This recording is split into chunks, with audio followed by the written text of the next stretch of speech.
The protagonist of this story, Aragi Kai, seemed to everyone around him to be an ordinary, gloomy teenager from high school. But in reality, he wasn't that simple at all. He was a professional assassin who terrified his victims, none of whom had ever escaped. Aragi Kai's classmates hated him and bullied him because of his antisocial character and weird aura. But everything changed one day when Aragi and his classmates were suddenly transferred to another world. A world of swords and magic. A mysterious messenger announces to them all that they are all heroes called to this world to defeat the Demon King. And for such a daunting task, she bestows them with superpowers. And obviously, Aragi Kai gets the most powerful one of all. Well, if you want to know which one, let's start this story from the beginning and get to the bottom of it. The scene starts with a man running through a dark alley. He looked anxious and afraid as he came to a stop. He looked back and thought that maybe he got away somehow, but then suddenly, someone put a knife against his throat.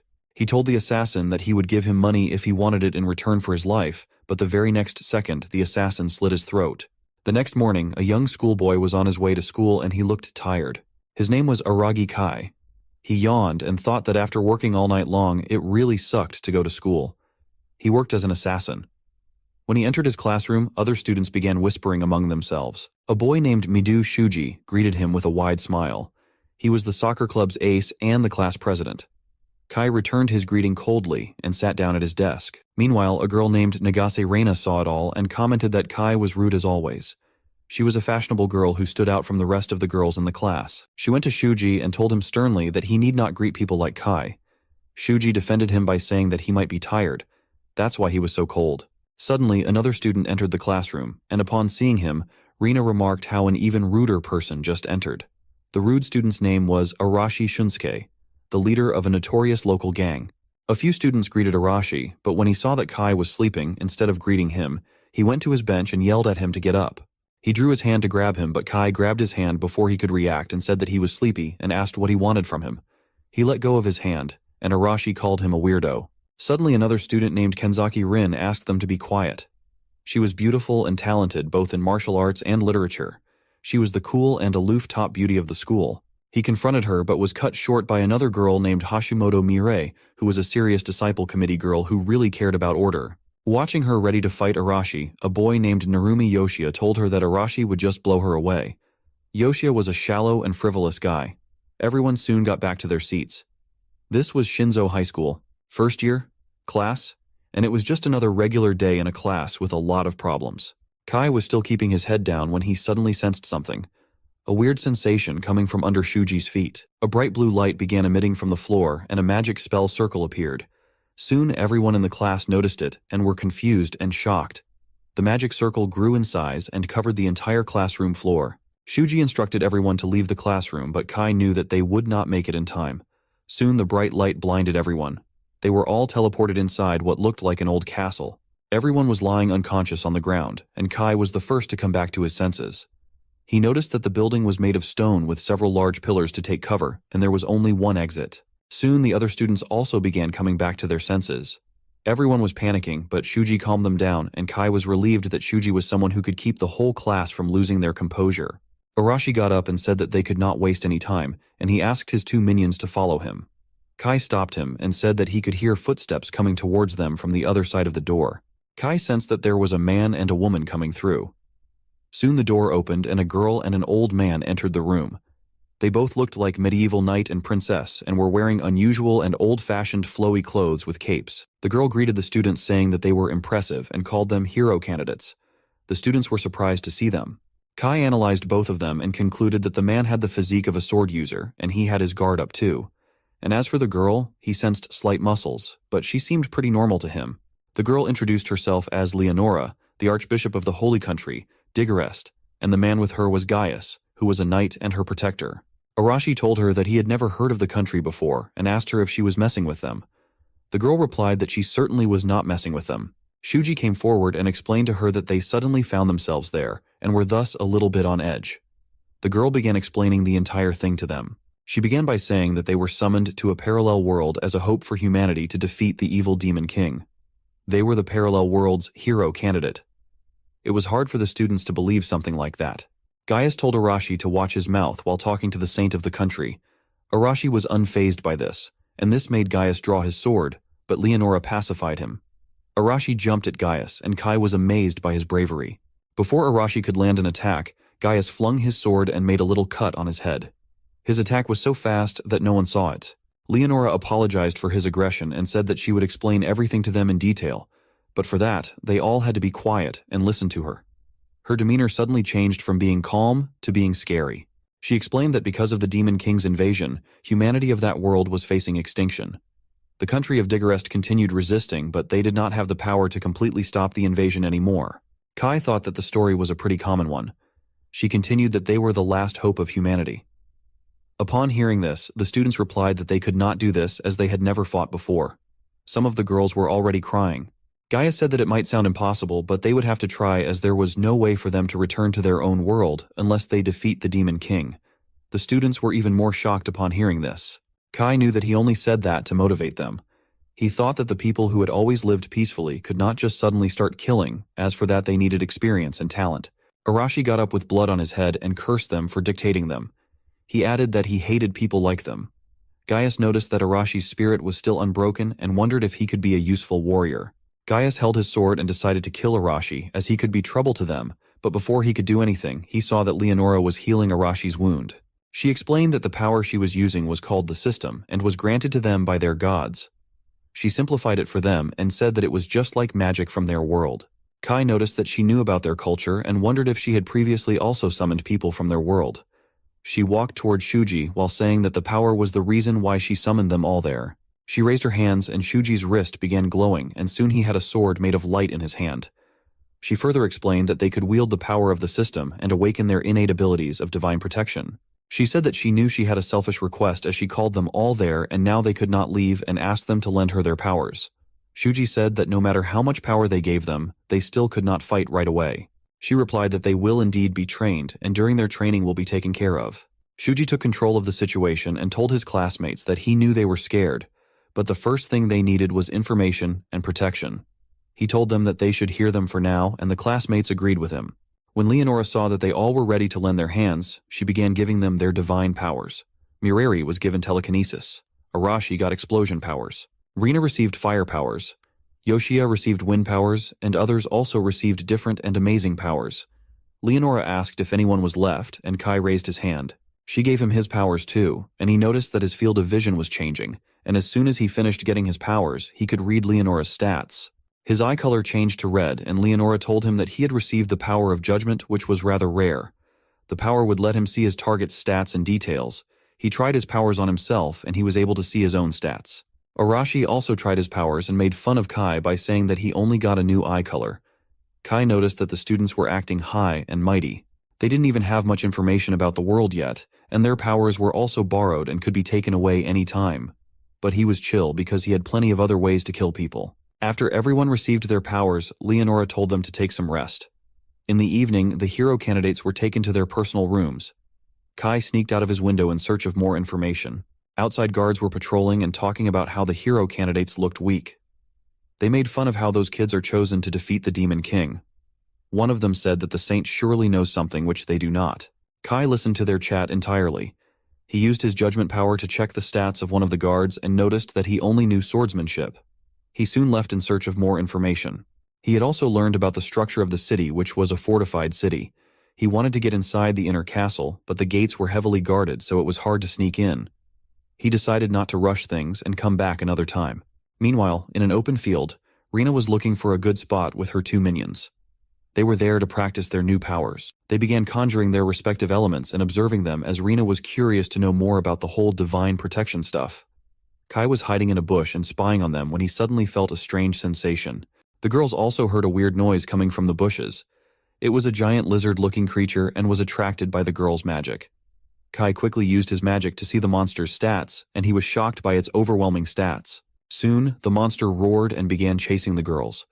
Kai concluded that the lizard was strong and aggressive, but it only ran in a straight line and also lacked intelligence. He threw a knife at it, and the knife successfully penetrated his thick skin. Meanwhile, Rina stumbled and fell on the ground. The monster had caught up to her and was about to step on her when suddenly it stopped moving. When the girls looked around, they saw a knife puncturing its head, and it was bleeding. They wondered if someone had saved her, but they decided not to stay there anymore, and they left. Kai had no reason to save them. but conscience did not let him ignore the situation. He thought to himself that things were not going to be easy around there if monsters like those were freely roaming around. He went near the monster's body to pick his knife when he suddenly sensed someone near him. He hid behind the monster's body and looked around, but did not see anyone. He went back to his room too to avoid any trouble. After he left, a person came out from behind a wall.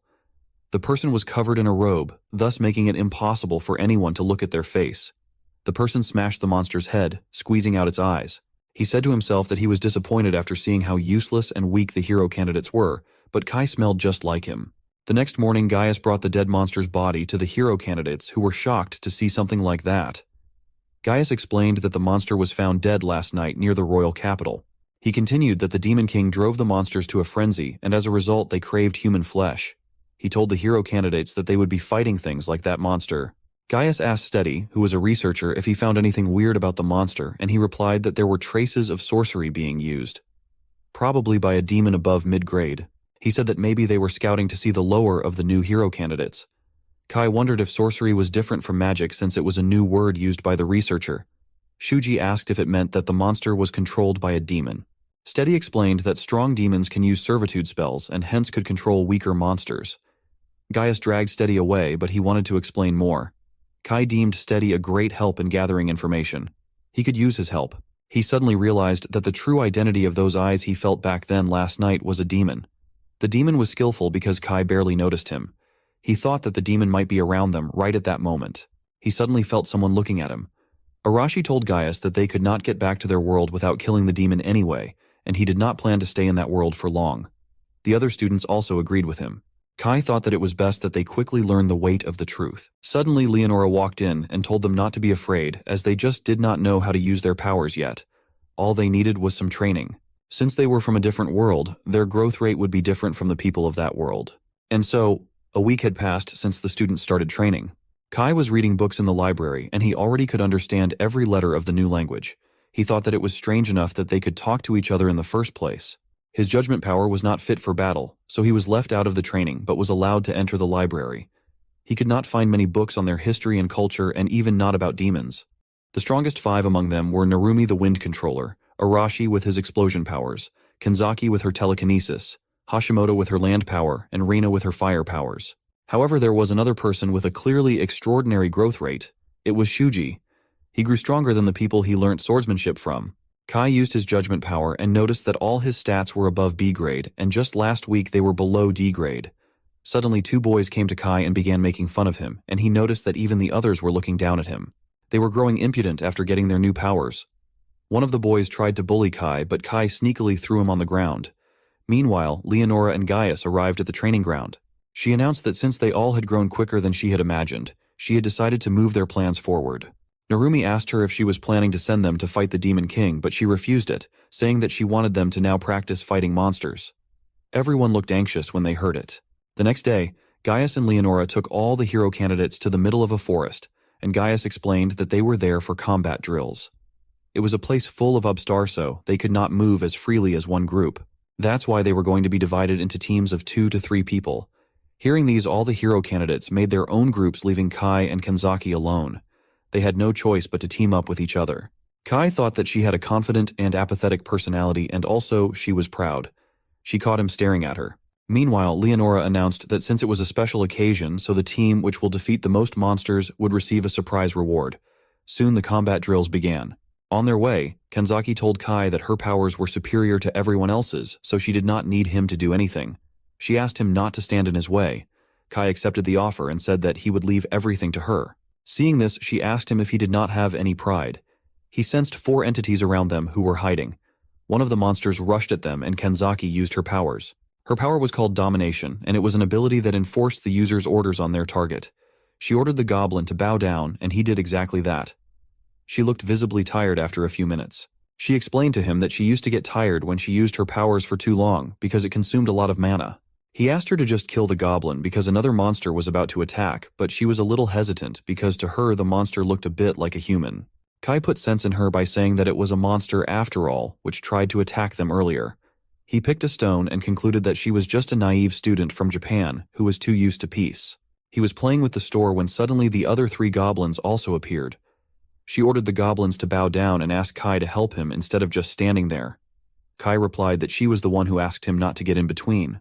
She sighed and ordered the goblins to twist their own necks, and this killed them. He was amazed to see that she could enforce such orders too, to which she replied that the more difficult the order was, the lower were the chances of success. She was disgusted to see the corpses of the goblins, but Kai comforted her with his words of wisdom. She asked him how he could be so calm when he did not even have powers. He told her not to worry about him as this was his strong point. He asked her if she wanted to return if she was too scared of it all, but obviously she denied the proposal with pride. He knew that she was just trying to look brave, but he also admitted that she was not too bad after all. Meanwhile, Narumi and Hashimoto were running from a monster who was too strong for them. But running was not an option for them, so they decided to attack the monster together using their wind and rock powers. They hit the monster with a giant boulder, but it barely scratched it. They were helpless and did not know what to do next. Kenzaki wanted to go back to her world as she had not repaid her grandfather for raising her yet. She really wanted to show him how much she had grown up. She was lost in her thoughts when Kai asked her if she wanted to keep going since they could get lost. They both got into a banter, and she wondered why Kai was so mysterious and stubborn. They were messing around when suddenly they heard a loud noise. Kenzaki recognized the voice to be Hashimoto's. Kai asked what they should do, and she replied that they should obviously help her. Meanwhile, Hashimoto was thrown feet away by the monster, and she was wounded and bleeding. She asked Narumi to run away, but it was too late as the monster was about to attack him too. Kenzaki used her powers and ordered the monster to stop. Narumi thanked her, and she said that the monster was too powerful and could not be halted for too long. Kai asked Narumi if Hashimoto was alive, to which he replied that she was, but she was really injured. Kai asked her to carry her on his back and get out of there. He was reluctant to leave, but seeing her condition, he left. When he left, Kai used his powers to see the monster's stats and was amazed to see some pretty high stats, especially the defense. He knew his attacks would not damage him a lot, and he also noticed that it was a mutant, and he wondered what it was exactly. Kenzaki yelled that she could not hold it anymore, and he told her that she had bought them enough time and they should run away too. She agreed, seeing the situation, but she could not use her legs anymore because she had used all her energy into stopping the monster. Seeing how bad the situation was, Kai pulled out a smoke grenade and triggered it. This bought him some more time to grab Kenzaki and hide away. She was a little flustered for being carried in his arms. She asked him what the smoke was, and he explained that it was a smoke grenade which he had made while they all were training. He was lying as he had some equipment on himself before being summoned. Since it was not much, he did not want to use them carelessly. They were basic assassin equipment. Kenzaki apologized to him since she was the one who said that they should go and save them, and she ended up being saved herself. Kai asked her not to say sorry, instead she could thank him. Again, a banter between them followed. She said that they should run away, but he replied that there was no need for that. They both saw Shuji and others arriving at the location, and without wasting any time, he attacked the bear for hurting his friends. Shuji swiftly attacked the monster and injured its hand. Rina jumped in and used her fire powers at the monster, but it didn't seem to affect it much except for slowing it. They again jumped at the monster. All the while, someone was watching them from a distance. It was a veteran assassin demon named Delphus. Delphus smirked and said to himself that the armored monster could not beat the hero candidates because of their quick growth. He liked how calm they were, especially Shuji. It was supposed to be a scouting mission, but it was time for a change of plans. He decided to end them there. Meanwhile, Shuji and the others were able to defeat the monster. Delphus grinned and was about to attack them when suddenly he was stopped by a dagger on his neck. It was Kai. Delphus was stunned to be caught like that. He was stressed and wondered how Kai was able to get behind him. He needed a way to quickly escape. Kai slashed his legs and threw him on the ground. He asked him not to make noise as he did not want Shuji and the others to notice him. Kai said that if he would answer some of his questions, then he would let him go. Delphus was not ready to give up, but he had no other choice as Kai had the upper hand.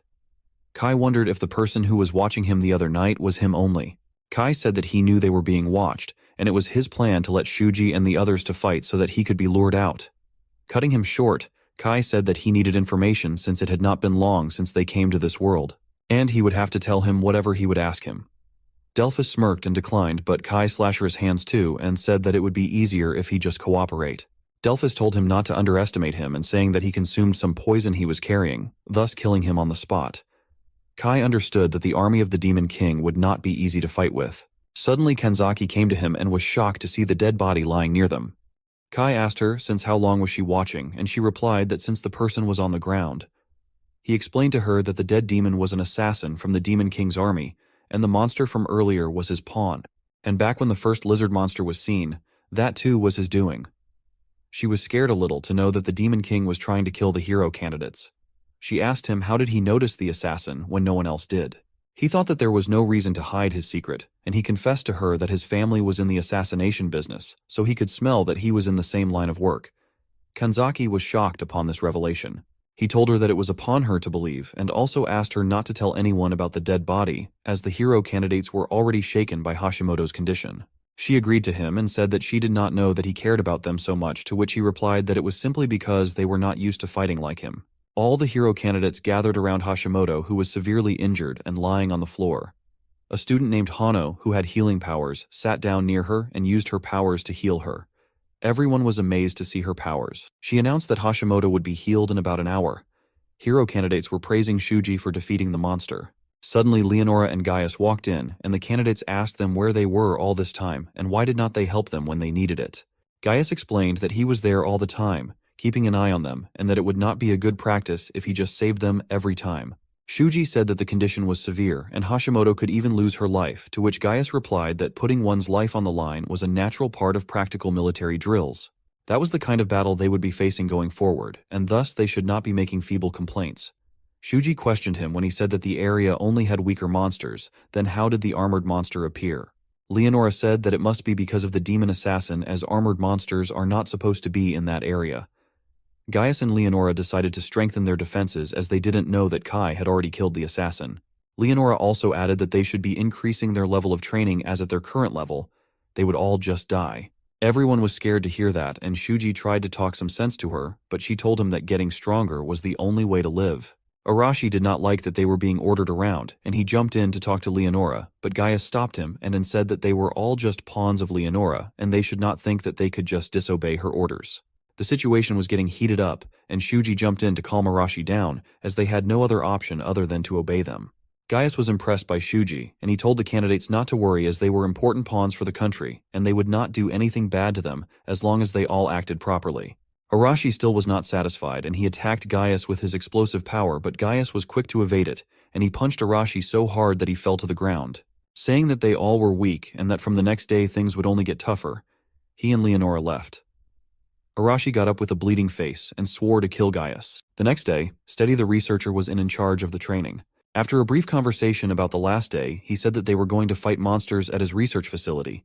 Inside the facility, all kinds of monsters were locked. He was raising those monsters for his experiment. Soon the drill began, and hero candidates were made to fight monsters. Kai noticed that everyone was surprisingly calm even though they were forced to fight. Shuji told Steady that the monsters were strong for the candidates, but Steady replied that Lenora had asked him to be very strict with everyone, and thus he could not and would not ease the training. Besides, he added that hero candidates with peers like theirs should not be losing in the first place.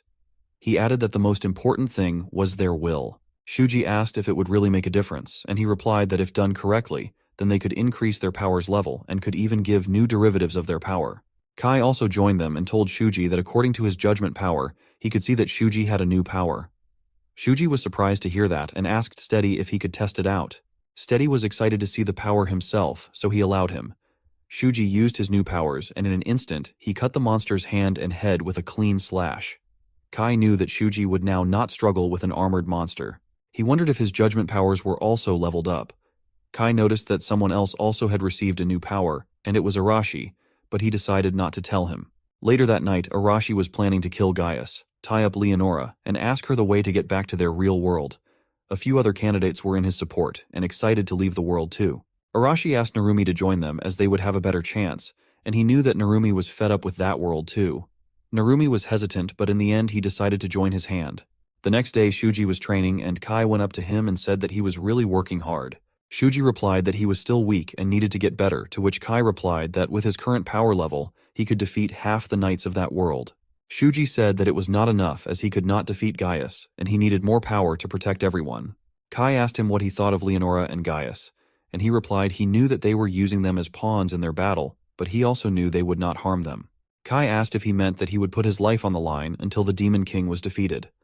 Shuji agreed, and said that he had made up his mind, but he must be the only one that had to fight. He would become the country's hero and defeat the Demon King, and would try to negotiate and make sure everyone else could live safely in exchange. Kai asked if Leonora would allow him to do so, and just right then she and Gaius walked in. She told Steady that he would be in charge of the candidates' training while she would be away.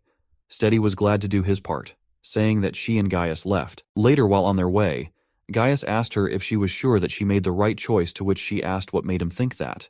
He asked her not to play around and say it to the point. He added that Arashi was stirring something up, and she agreed, saying that it might be a rebellion against them. He asked her next move, and she said that she was curious to see what they would do next. Gaius was a little concerned about the rebellion, as after all they were hero candidates and had powers, so it could be disastrous for them. But Leonora was calm, as she knew they could not defeat her ever. She added that they should create a hierarchy so that they could crush the rebellion and break their fangs once and for all. She also told him that she could see some other suspicious things but would leave them for now. Later that night, Kai was fighting a monster, and he killed him in the same way he killed the monster the first night. He only took 13 seconds, and when he used his judgment power on himself, he noticed that he had leveled up. Suddenly, another monster attacked him, but was one tough and his blades could not pierce him. This was the perfect time to test his new skill. He used his new power, which could detect the target's weak spot. Upon detecting the spot, he killed the monster in a blink of an eye. It was not a bad skill, but he needed more to survive in that world. He needed to get even stronger. More monsters attacked him, and he defeated them too easily. He needed a bigger test subject to test his skill. He heard human footsteps and saw Kanzaki and asked her what she was doing there so late at night. She said that she was looking for him since he was not in the dorm. He asked her to leave, as the forest was a dangerous place to be at night. He was used to fighting at night, but she was not. She shut him up and asked him what he was doing there anyway. He told her that he was testing his new powers. She asked him what was his new power, but he began messing up with her, and she confessed that she was worried for him. When confronted, she turned red and began making excuses. They were talking when suddenly they saw smoke rising from some distance. It was a fire. Their dorm was on fire. They both ran back and saw other candidates fighting monsters. Narumi said that he was glad to see them both. He said that when he woke up, he saw the fire and the monsters. Kai said that it was a human's doing and the ringleader had to be close by. He told them to find and catch whoever had done it. Steady appeared on top of the building and told them that their judgment was good. Kai said that he was wondering how the monsters appeared, but now it all made sense. They were all monsters from his laboratory. He has also given them some medicine to grow stronger since they were too weak to be of any use. Kai asked him what was objective and what benefit would he get from killing candidates. He told them it was a direct order from above. He was told to destroy the candidates even if it meant to throw away his current position. He smiled and said he did not have anything against them, but he would have to kill them sadly. They asked if it was Leonora's order, but he denied that by saying of course not, as it was not that Vixen's order. It was the Demon King's order. He was the Demon King's spy. He said that if he did the job right, he was going to be offered the post of a researcher over there too. Kai asked him if he had fallen so deep into darkness that all he cared about was high researching monsters. Steady said that monsters were way beyond human comprehension. He ordered his monsters to attack them, and Kanzaki used her powers to halt them, but it was no use as they quickly broke her spell and attacked her. Kai jumped in and saved her, and this excited Steady a lot as he was amazed by his powers. Kai continued killing the other monsters. He killed almost a dozen of them, and Steady was now furious as Kai did not even have a strong power to begin with. He used judgment power on Steady and saw that all his stats were poor. But what caught his eyes the most was that he too had domination powers like Kanzaki, but even stronger, and that was the reason why Kanzaki's power was nullified. Steady was shaken, and he used something which he did not want to use, but he had no choice. He told Kai that he would soon know what he used. Kai jumped up to attack him as he did not want to waste any time, but suddenly a giant red dragon spewed fire at him. This was Steady's trump card. The dragon began hurling boulders at them. Kai asked Narumi to take Kanzaki and leave as the next attack was coming. Kai again used his power to locate the dragon's weak spot, and it was its neck. He tried to cut it, but his attack power was not enough to do so. Suddenly Arashi appeared and attacked the dragon, and then began boasting about how he could hurt him, but the dragon counter-attacked him. Kai told Arashi that they need to take down the monster together. Arashi questioned him as to why he would need him to, which Kai replied that he could spot the weak points, but he did not have enough attack power. Arashi was being stubborn and said that he did not need help from a noob, but they did not have time for that as the dragon attacked again. The dragon spewed fire again at Arashi, and he finally decided to team up with Kai. Kai explained to him its weak point, which was a scale on its neck. Kai planned to get its attention while Arashi would attack at the weak point. Steady ordered the dragon to kill them. The dragon again rushed at them and Kai distracted it while Arashi attacked the weak point. This threw the dragon to the ground. The dragon was defeated, and Kai asked Steady if he had anything else as his trump card had lost. Steady said that he still had other monsters, but unfortunately Shuji and the others had already defeated them all. Steady tried to run away but was caught by Narumi. Kai asked him to tell them everything, and he easily agreed as he was a coward. But before he could tell anything, his body turned purple, and he died. A curse was put on him that would kill him the moment he tried to leak information. The next day, the candidates confronted Leonora when she returned, as she was the one who left Steady in charge. She apologized and explained that she did not think that a weak demon tamer like him could cause so much damage. Candidates were shocked to know that she knew Steady was a demon tamer. They asked her that if she knew he was a demon, then why did she allow him to be near them? In her defense, she said that she had already told them that their training was going to be harder, and thus what happened was just a part of it. Gaius accused them for not being careful enough to see a fire at night. Leonora told them that they all will be visiting the royal capital next. Focusing on the reveal of the hero candidates, a public parade would be held in the royal capital, and they would be going on stage as leading actors. That evening, they all set out for the capital, and at night, they camped in a field. While eating, Arashi told his minions that there were around 30 soldiers with them, and they were really not that strong. He said that it was time to put their plan into action. They could easily outnumber them.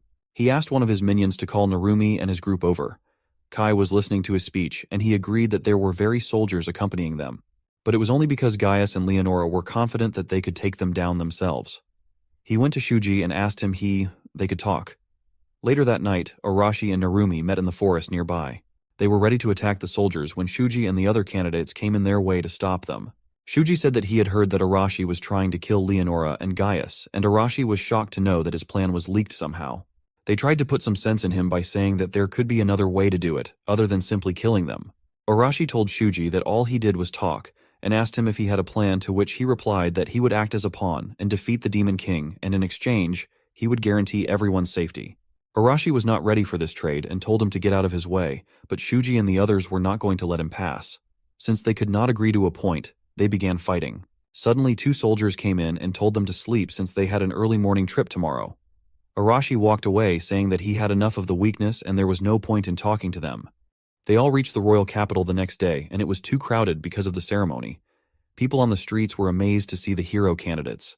The people seemed to have a lot of faith in them. At the castle, they were greeted by Holy Knight Rains, who asked them to rest first. All the candidates were pleased and happy to get the royal treatment, from fluffy beds to hot water baths. They were offered the best food too. Kai decided to gather some more information, but there were a lot of guards. He suddenly saw the knight who was showing them around. Reynes was talking to his soldiers about how he found the candidates stronger than normal children of their age. One of the soldiers said that he was worried that letting the hero candidates into the royal capital would surely incite those demons to take some action. Reynes told them not to worry, as the candidates were strong and could take care of anything. Kai had more questions, so he thought of going to the town. At night, he went to one of the pubs and ordered ale and some snacks. People were talking about the hero candidates and how they looked like normal kids to them. He noticed that the people there were more afraid of the church than the king or nobles. He asked the bartender to tell him more. He said that he was new to town, thus he did not know a lot. The bartender told him about the Demon King and the way he was attacking the kingdom. He also added that the Demon King could even seduce humans with their overwhelming power. He also told him how the Demon King's followers blew up a noble estate a few days ago. Kai left the pub thinking how the candidates being in the capital was surely not the best thing. Suddenly Kenzaki came to him because she was worried for him. He explained to her that he was gathering information since they were in an unknown territory. She was visibly worried and said that she could help him, but he refused, and she did not like his attitude. After a small banter, he finally agreed to let her help. He asked her to gather information about the royal capital. She left to gather information, and so did Kai, but someone was listening to their entire conversation. The man smirked when he saw her leaving. Kai finally got back into his room after a tiresome search. He did not find anything important, but he at least learned the existence of a new enemy. He suddenly heard noises coming from outside his room, and when he went out, he saw the other candidates gathered in the hall. When he asked, he got to know that Kenzaki was missing. They didn't notice him gone too because he didn't share his room with anyone. When asked, he denied that he knew anything. Shuji concluded that she was not in the castle, and since it was almost dawn, they should go out and look for her. They all spread around to look for her. Kai found her student ID fallen on the street. As soon as he picked it up, 4 masked men attacked him, but his reaction time was so quick that he instantly took down 3 men. He asked the 4th one who he was, since they all were pretty untrained spies. The 4th spy was too stunned to run away, and Kai asked him to tell everything he knew. Meanwhile, in what looked like a castle, Kenzaki was tied up and held. 2 spies were interrogating her, but she was not answering them. They wanted to know about the hero candidates. When they saw that she was not cooperating, one of the spies ripped her shirt off. They did not know, but Kai was already inside and was spying on them. He used his judgment powers and noticed that they were pretty weak ones. He couldn't believe that she was captured by such weak men. He quickly killed them. Kanzaki was embarrassed to see him in her exposed state.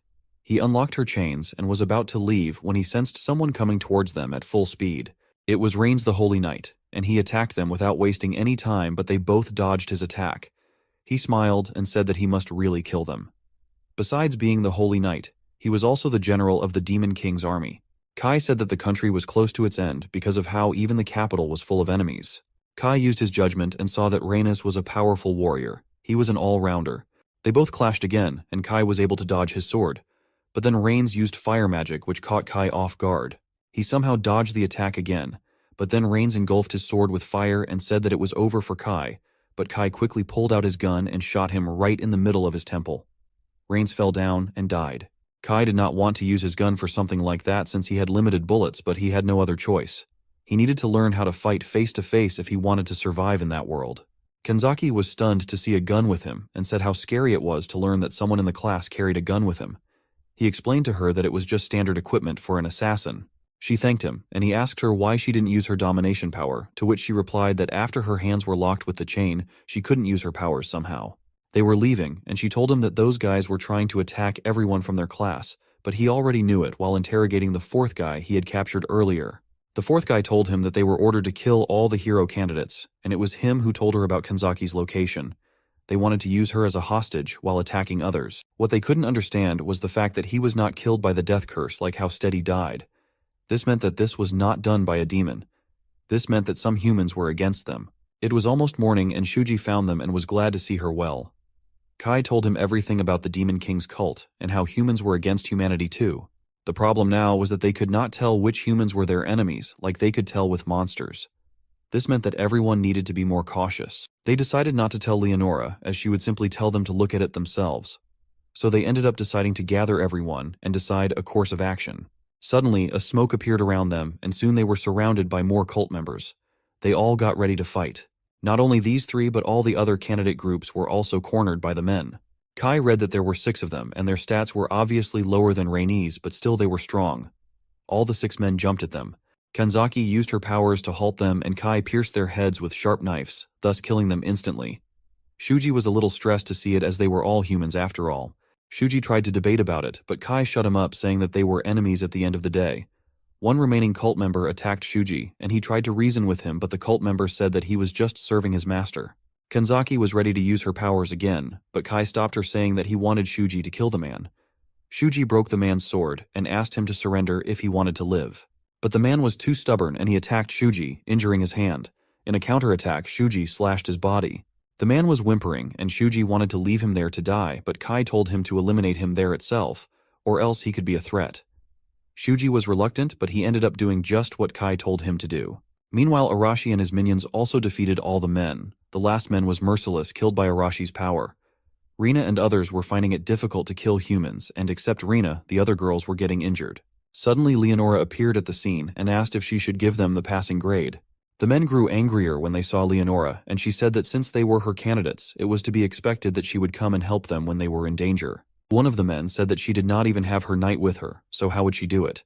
She taunted them by saying that they were just a bunch of amateurs seduced by the Demon King, and she did not even consider them as enemies in the first place. All the men jumped at her at the same time, and she used her domination power to stick all of them to the ground. The men could not move, and Rina said that her powers were just like Kanzaki. But Leonora asked her not to compare her powers to something like that, as her domination skill was superior in every aspect, from range to power. Rina asked her why she saved them, to which she replied that she had mentioned about giving a passing grade. They all thanked her for protecting them, and one of the men held her dress and asked her not to ignore them and free them. She looked down and apologized to the man, for he was still alive. She then used her domination power on all the candidates and ordered them to kill the men lying on the floor. Their bodies began moving on their own, and they all killed all the men against their will. Such was the power of Leonora. Kai and Kanzaki were watching it all unfold from far away, and Kanzaki was amazed to see her able to control so many people at once. Her range and power was completely at a different level. 12 hours after the attack, all the candidates gathered again in the hall. A lot of them were in a pretty bad state and shocked. Narumi said that he would not let her go as she made all the candidates kill against their will. Shuji was blaming himself for not getting there sooner, but Kai explained to them that it would not have made any difference, as none of them were currently strong enough to resist Leonora. Kai knew for a fact that since the demon army's general was defeated, they would not be able to make a move for a while. He then asked Kanzaki to come with him. She asked him the purpose, and he told her that in order to find a way to deal with Leonora's domination magic, he wanted the help of someone who had similar powers like her. He then asked her to dominate him, with her powers. Hearing this, she was flustered and all red. The day after they repelled the cult members, the kingdom held a massive parade celebrating the summoning of the hero candidates. This was the proof that the hero candidates displayed their power during their battle against the cult of the Demon King. They were embraced with open arms by the royal capital's citizens. When all the candidates gathered together, Leonora told them that she would like them to return to the Temple City Alpha. Kai explained to the others that it was the name of the city they were summoned to, and he thought that it was under Leonora's control. He asked Leonora if she wasn't coming with them too. She replied that she still had some matters to take care of, so she would be leaving them all under Gaius's care. Rina said that they wished they could return, but their dorms were burnt down. Rina noticed that one of the girls was looking flushed and was not even able to answer the questions. She was too afraid of Leonora. Leonora left with a grin, and all the candidates held resentment against her. Soon, Gaius took all the candidates with him towards their destination. At night they all camped, and Arashi and the others again went into the forest. Kanzaki asked Kai if they were really going to do it that night, and he replied that Leonora was not there and all the soldiers were weaklings, and hence it was the best opportunity to kill Gaius. Under these conditions, there was no reason for him to stop them, and he would just enjoy the show. Meanwhile, Narumi had taken Gaius deep into the forest, saying that he had seen a giant monster. Gaius fell into his trap as the road led to the royal capital, and a monster lurking around there was dangerous. Suddenly, Arashi attacked Gaius from behind with his full power. Gaius was not expecting the attack, and so he took the hit and began bleeding. Arashi told him that even his best attack couldn't kill him. Gaius was not steady on his feet, and he suddenly stepped on a landmine which blew up. Arashi smiled and said that it was all a trap set up for him. Gaius used mana to defend himself, but he still was injured greatly. Gaius said that he was disappointed in him as he didn't expect him to ambush him like that. Suddenly, all the other members of Arashi's group surrounded the old man. Seeing the gravity of the situation, Gaius threw a light ball up in the sky which acted like a firework. Kanzaki and Kai also saw that from afar, and Kai remarked how Arashi had messed up. The light ball was a distress signal, and the soldiers saw it and went towards that direction. They could not reach the location since Kai got in their way and killed them all. Meanwhile, Gaius was getting beaten by the candidates. He could barely keep up with them and their powers. Soon he lost his one arm and was all red with blood. Arashi complimented him by saying that he was tough for his age. Narumi told them about the distress signal and said that he was trying to buy some time, but Gaius replied that there was no longer any need for that. Leonora walked in with her usual smile and said that Gaius was driven quite into the corner. The candidates were shocked to see her. At the same time, Shuji, Reina, and other candidates saw Kanzaki using her domination power to tie up some soldiers. She told them that she was following orders, but they did not buy it since they knew she was not the one who would follow someone's order. Kai came in and told them that she was following his orders. Shuji was again stunned to hear that he killed the guards. He explained that Arashi already had his hands full fighting Gaius, so he took care of the guards. Shuji and the others understood the entire thing now. Shuji asked him if he teamed up with Arashi, to which he replied that he was just doing what he wanted to do. Kai told him that he should be looking for Arashi rather than bugging him. Shuji and the others left to look for Arashi and the others. Leonora told Gaius that he was losing, and he accepted it, saying that he could not fight his old age after all. Arashi said that after everything that has happened, he was not going to tuck his tail between his legs and run away. One of the candidates asked him if she wasn't the one who was controlling them. Leonora replied to this saying that there were also other conditions that were needed to be fulfilled. If they had a big mana pool to resist, it would not be that effective. But for those who always relied on their powers and were not used to controlling their mana, it was easy for her to control everyone. Arashi called her a coward and challenged her that she would not be able to fight them head-on. She smiled and said that she would deal with them herself. She added that she would break his fangs. Arashi jumped at her and she quickly summoned a huge chunk of boulder and sent him flying. She then manipulated other elements like fire, water, and air to defeat the other candidates. Narumi came and picked up Arashi and flew up in the sky. Suddenly, Shuji and the other candidates also arrived. He told Arashi to stop the fight and asked him what he would gain from it. Arashi told him to stop him with his strength if he wanted to, because he hated the pacifist methods of his. Shuji asked the others if they thought the same, and Rina stood up and said she supported Arashi. Leonora laughed and said that they were still fighting among themselves. She added that at that point they were responsible for starting a rebellion. She then asked them if they expected her to forgive them, even if they were to stop the rebellion at the moment. She then conjured a huge cyclone and injured everyone. Shuji was tense to see everyone hurt, but Arashi told him to calm down and said that if he wanted to protect everyone, then he would have to resolve himself or else everyone would be dead. Shuji understood the situation as there was no other way. He got ready to fight, and so did Reina and the others. Leonora said that she would show them the difference between her and them. Meanwhile, not so far away, Kanzaki asked Kai what they should do. He told her that once Leonora uses her magic to enslave them, then he would join in. Until then, they should trust the other candidates. The candidates were ready to fight Leonora, and Gaius managed to get up and said that he was weak, but he still wanted to fight for her. Leonora healed all his wounds, and he was better than ever to fight. Candidates were scared as they did so much to corner Gaius, but now he was back. Rena told him that their number had increased too, so they would make up for it. Leonora told them that they could attack her anytime they wanted. For her, the battle would be a test for them. She added that if they could not win against her, then they could not be a hero after all. Soon, the fight began, and Gaius noticed that it was difficult to fight Shuji with his magic sword. Leonora used water magic to attack Shuji, but Reina nullified it, but still he was injured by the attack. They attacked Leonora, but none of the attacks could even touch her. Meanwhile, Kai was hiding in the shadows, and he used his judgment to check Leonora's stats, and he noticed that although she was a powerful magician, her defense was weak. One good physical attack would be enough, but Gaius was in their way. Arashi asked Shuji to leave Gaius to him and go take down Leonora. Shuji had a problem though, and it was that his magic could not touch her either. One of the candidates gave him a steel sword, and Leonora commented that now he seemed ready for combat, finally.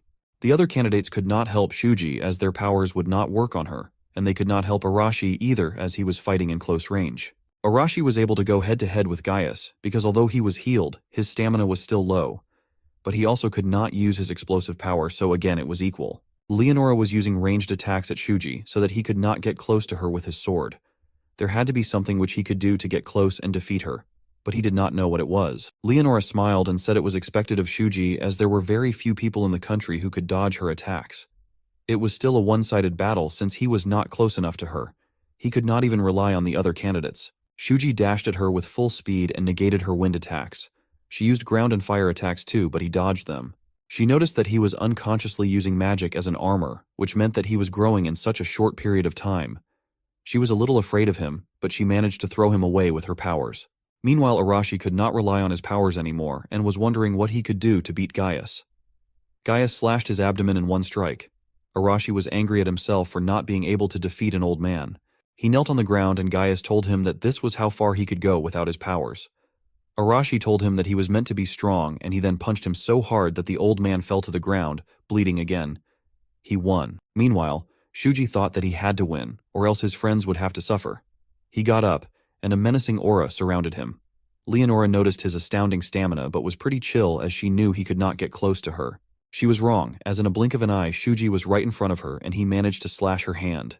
It was impossible according to her, but she had no time to think as now Shuji was right behind her. She managed to use water powers to push him away somehow. She understood that he had gained instant movement powers. He again used his new power and was just an inch away from slicing her neck when suddenly she commanded him to kneel down. He could not move, and she smiled and said that she did not want to use it, but she had no choice. Kai noticed that she had finally used her trump card, and he asked Kanzaki to move. Leonora smirked and said that she did not expect to use enslaving magic, but Shuji made her do it. He was lying at her feet like a statue.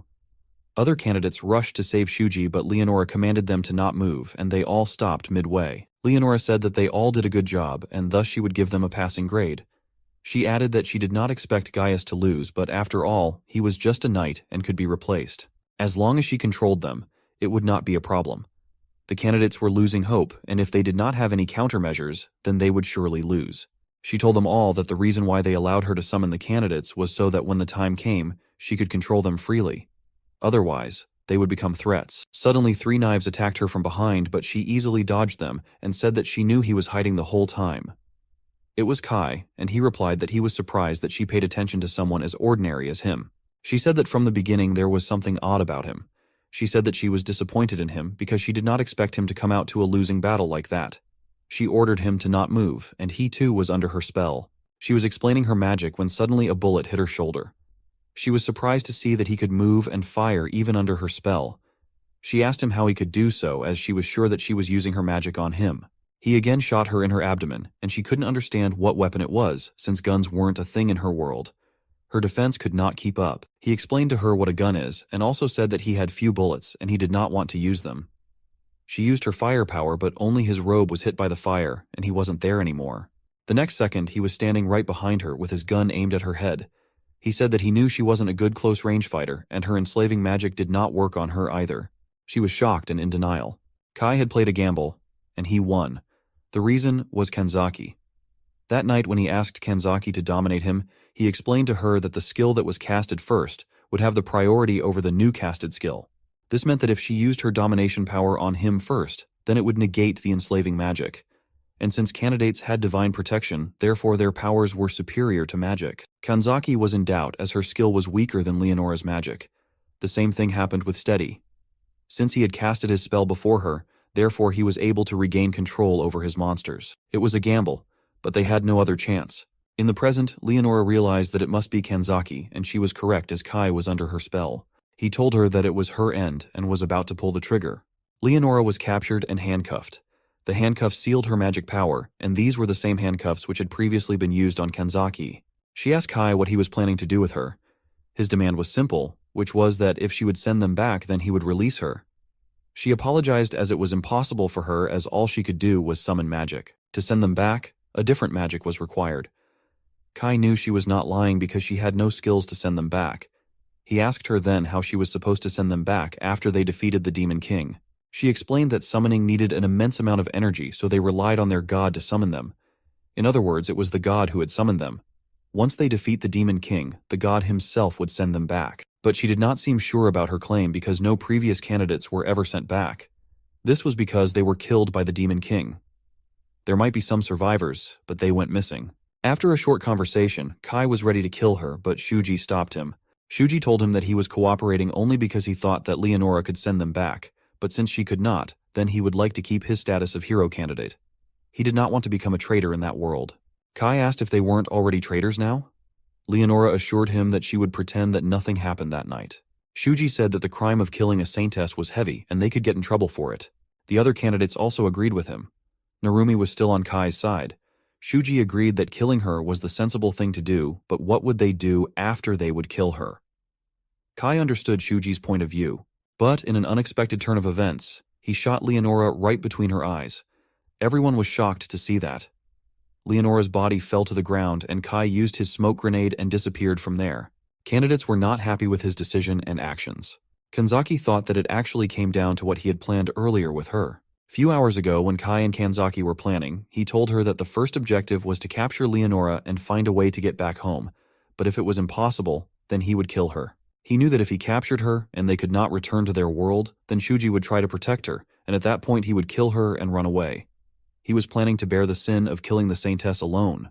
He said that that was the reason why he left a few of her guards alive so that they could put the blame on him. He told her to put all the blame on him and return to the Empire. She was not sure that she could do it, but he told her that she could, and she may even use her powers during negotiation to make it all work. She asked him where he would run away to. He told her not to worry about him. Meanwhile, far away in a dark castle, a man was updating about his failed attempt to kill the hero candidates to the Demon King. Demon King told him not to worry, as at the end the hero candidates would definitely show up at the front line. The game was getting interesting, and the Demon King was liking it. 2 days after the incident, Kai was living in the forest. He was close to a city and it would take him half a day by foot to reach there. Since there was no way he would be allowed entry after killing the saintess, he decided to sneak in at night. He needed to earn some money and he saw a tavern. Inside the tavern, it was a lovely atmosphere and someone asked him where he was from. He lied that he was from a nearby town and now he was looking for a job. The man advised him to be an adventurer. He would have to take jobs from the guild and would be paid for it. He also told him that the guild was in dire need of new adventures, so they would not even ask for identification. He stayed at an inn and gladly no one recognized him there. He then went to the guild of that town and saw all kinds of people there. He went to the reception counter and got himself registered. He was asked about his name, age, and origin, so he used his false name Siren, and he lied that the Demon King's army had destroyed his town.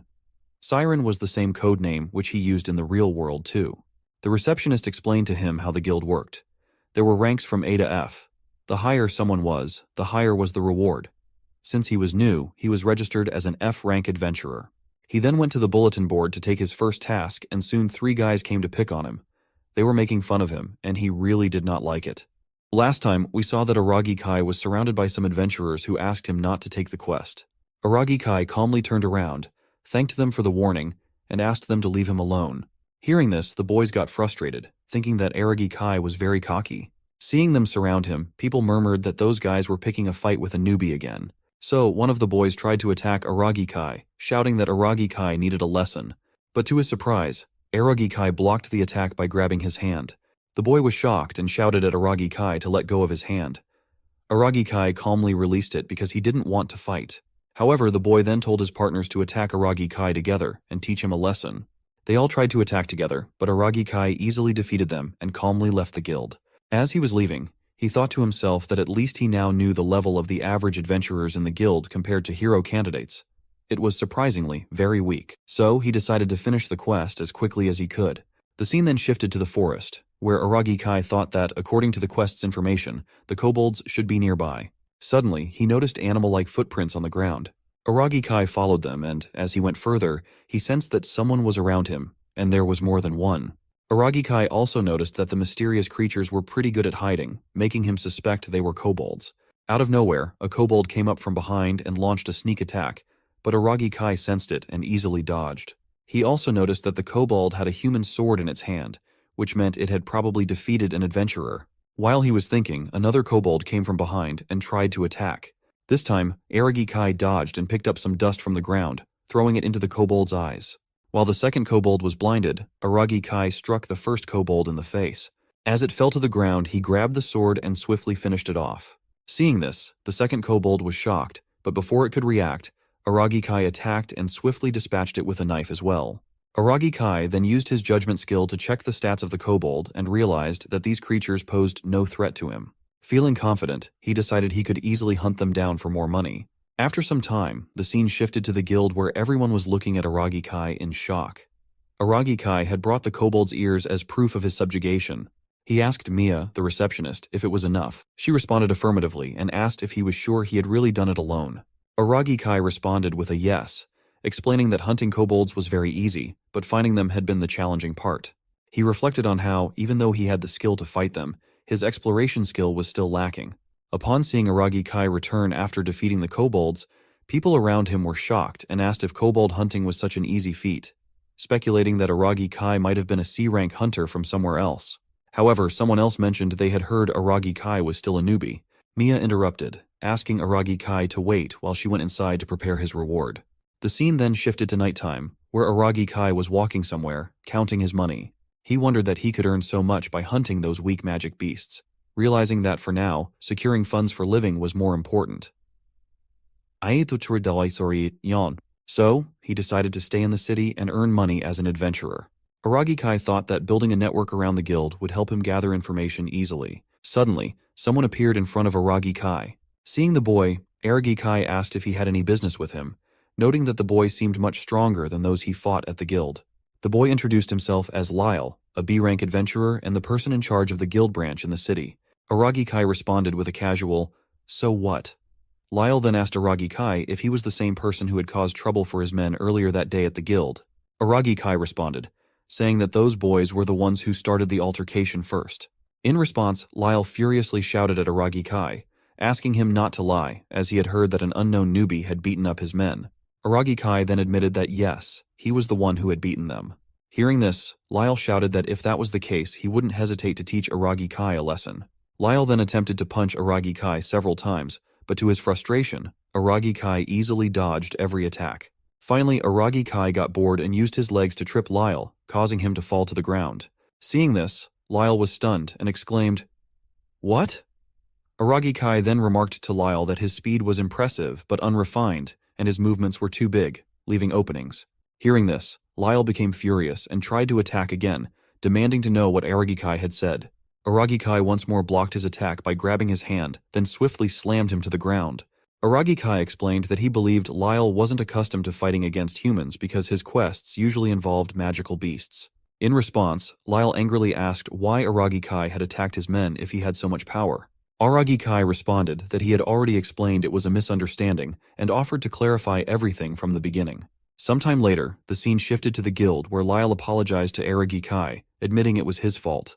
Lyle even scolded and punished his own men for lying to him, acknowledging that it was his fault for not doubting their words. He shouted at his men, demanding that they apologize to Aragi Kai. They reluctantly apologized to Aragi Kai after Lyle insisted. Aragi Kai responded that as long as the misunderstanding was resolved, he didn't mind. He then mentioned that he had a question to ask. Lyle apologized again and assured Aragi Kai that he would gladly answer any questions he had. Aragi Kai then explained that he was a traveler and had registered as an adventurer to earn funds for his travels. Aragi Kai continued, mentioning that he had another reason for registering as an adventurer.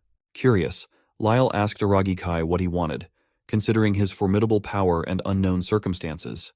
Aragi Kai responded that he was looking for a way to travel to another world. Upon hearing this, Lyle and his men were stunned and asked him to clarify. They wondered aloud whether such a thing was possible. One of them speculated that he had heard heroes' candidates came from another world. Aragi Kai confirmed that he was indeed talking about finding a method to enter the world of those hero candidates. Lyle responded, speculating that if that were the case, it likely involved magic, and they were not particularly familiar with magic themselves. Aragi Kai acknowledged that such information wouldn't be easy to come by, and expressed hope that Lyle and his group might have some clue. Lyle responded that there was possibly only one person who could provide clues, namely, the sage Elbana Karet.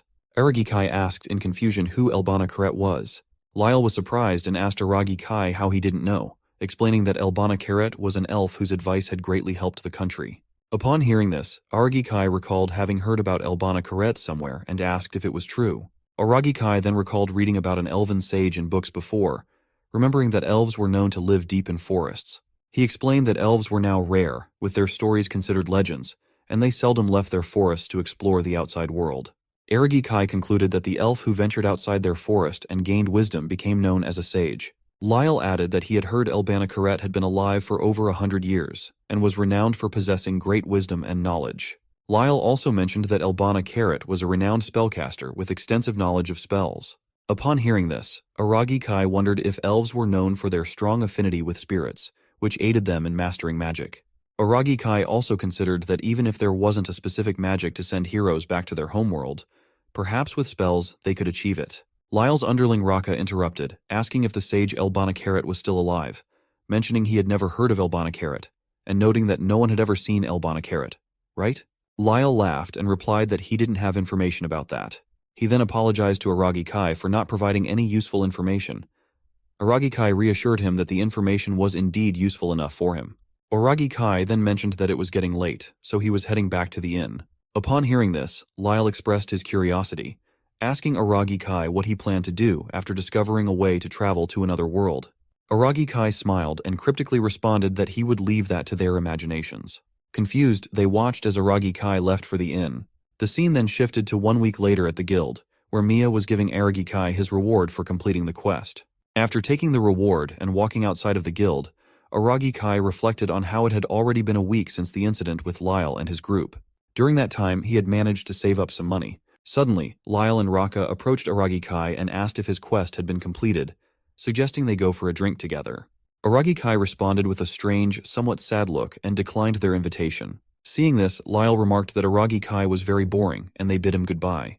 While walking on the road, Aragi Kai reflected on how he had finally gathered some information about the sage. He shared that the sage's name was Elbana Karet, and about a decade ago, Elbana Karet had served as the country's advisor. Now retired, Elbana Karet was said to be living near the western border. It's the place where the country was fighting against the Demon King's army. Aragi Kai then concluded that there was no reason for him to stay in the city any longer, deciding that he should go and visit the so-called sage Elbana Karet. The scene then shifted to the Holy Temple City Alpha, where the hero candidates were having a meeting with someone. Heinrich, the captain of the Holy Knight Order's 8th Knight Corps, mentioned that it had been a month since he took on the responsibility of overseeing the hero candidates, replacing the duties of the fallen saintess. So Heinrich asked Midu Shuji if he had any complaints so far. Midu Shuji responded with a no, indicating that everything was fine because Heinrich was doing a good job. Heinrich expressed his happiness upon hearing those words, stating that the hero candidates were valuable assets to the country, and he treated them with respect accordingly. Hashimoto Murray thanked Heinrich for his concern but couldn't help but feel that he was different from Leonora.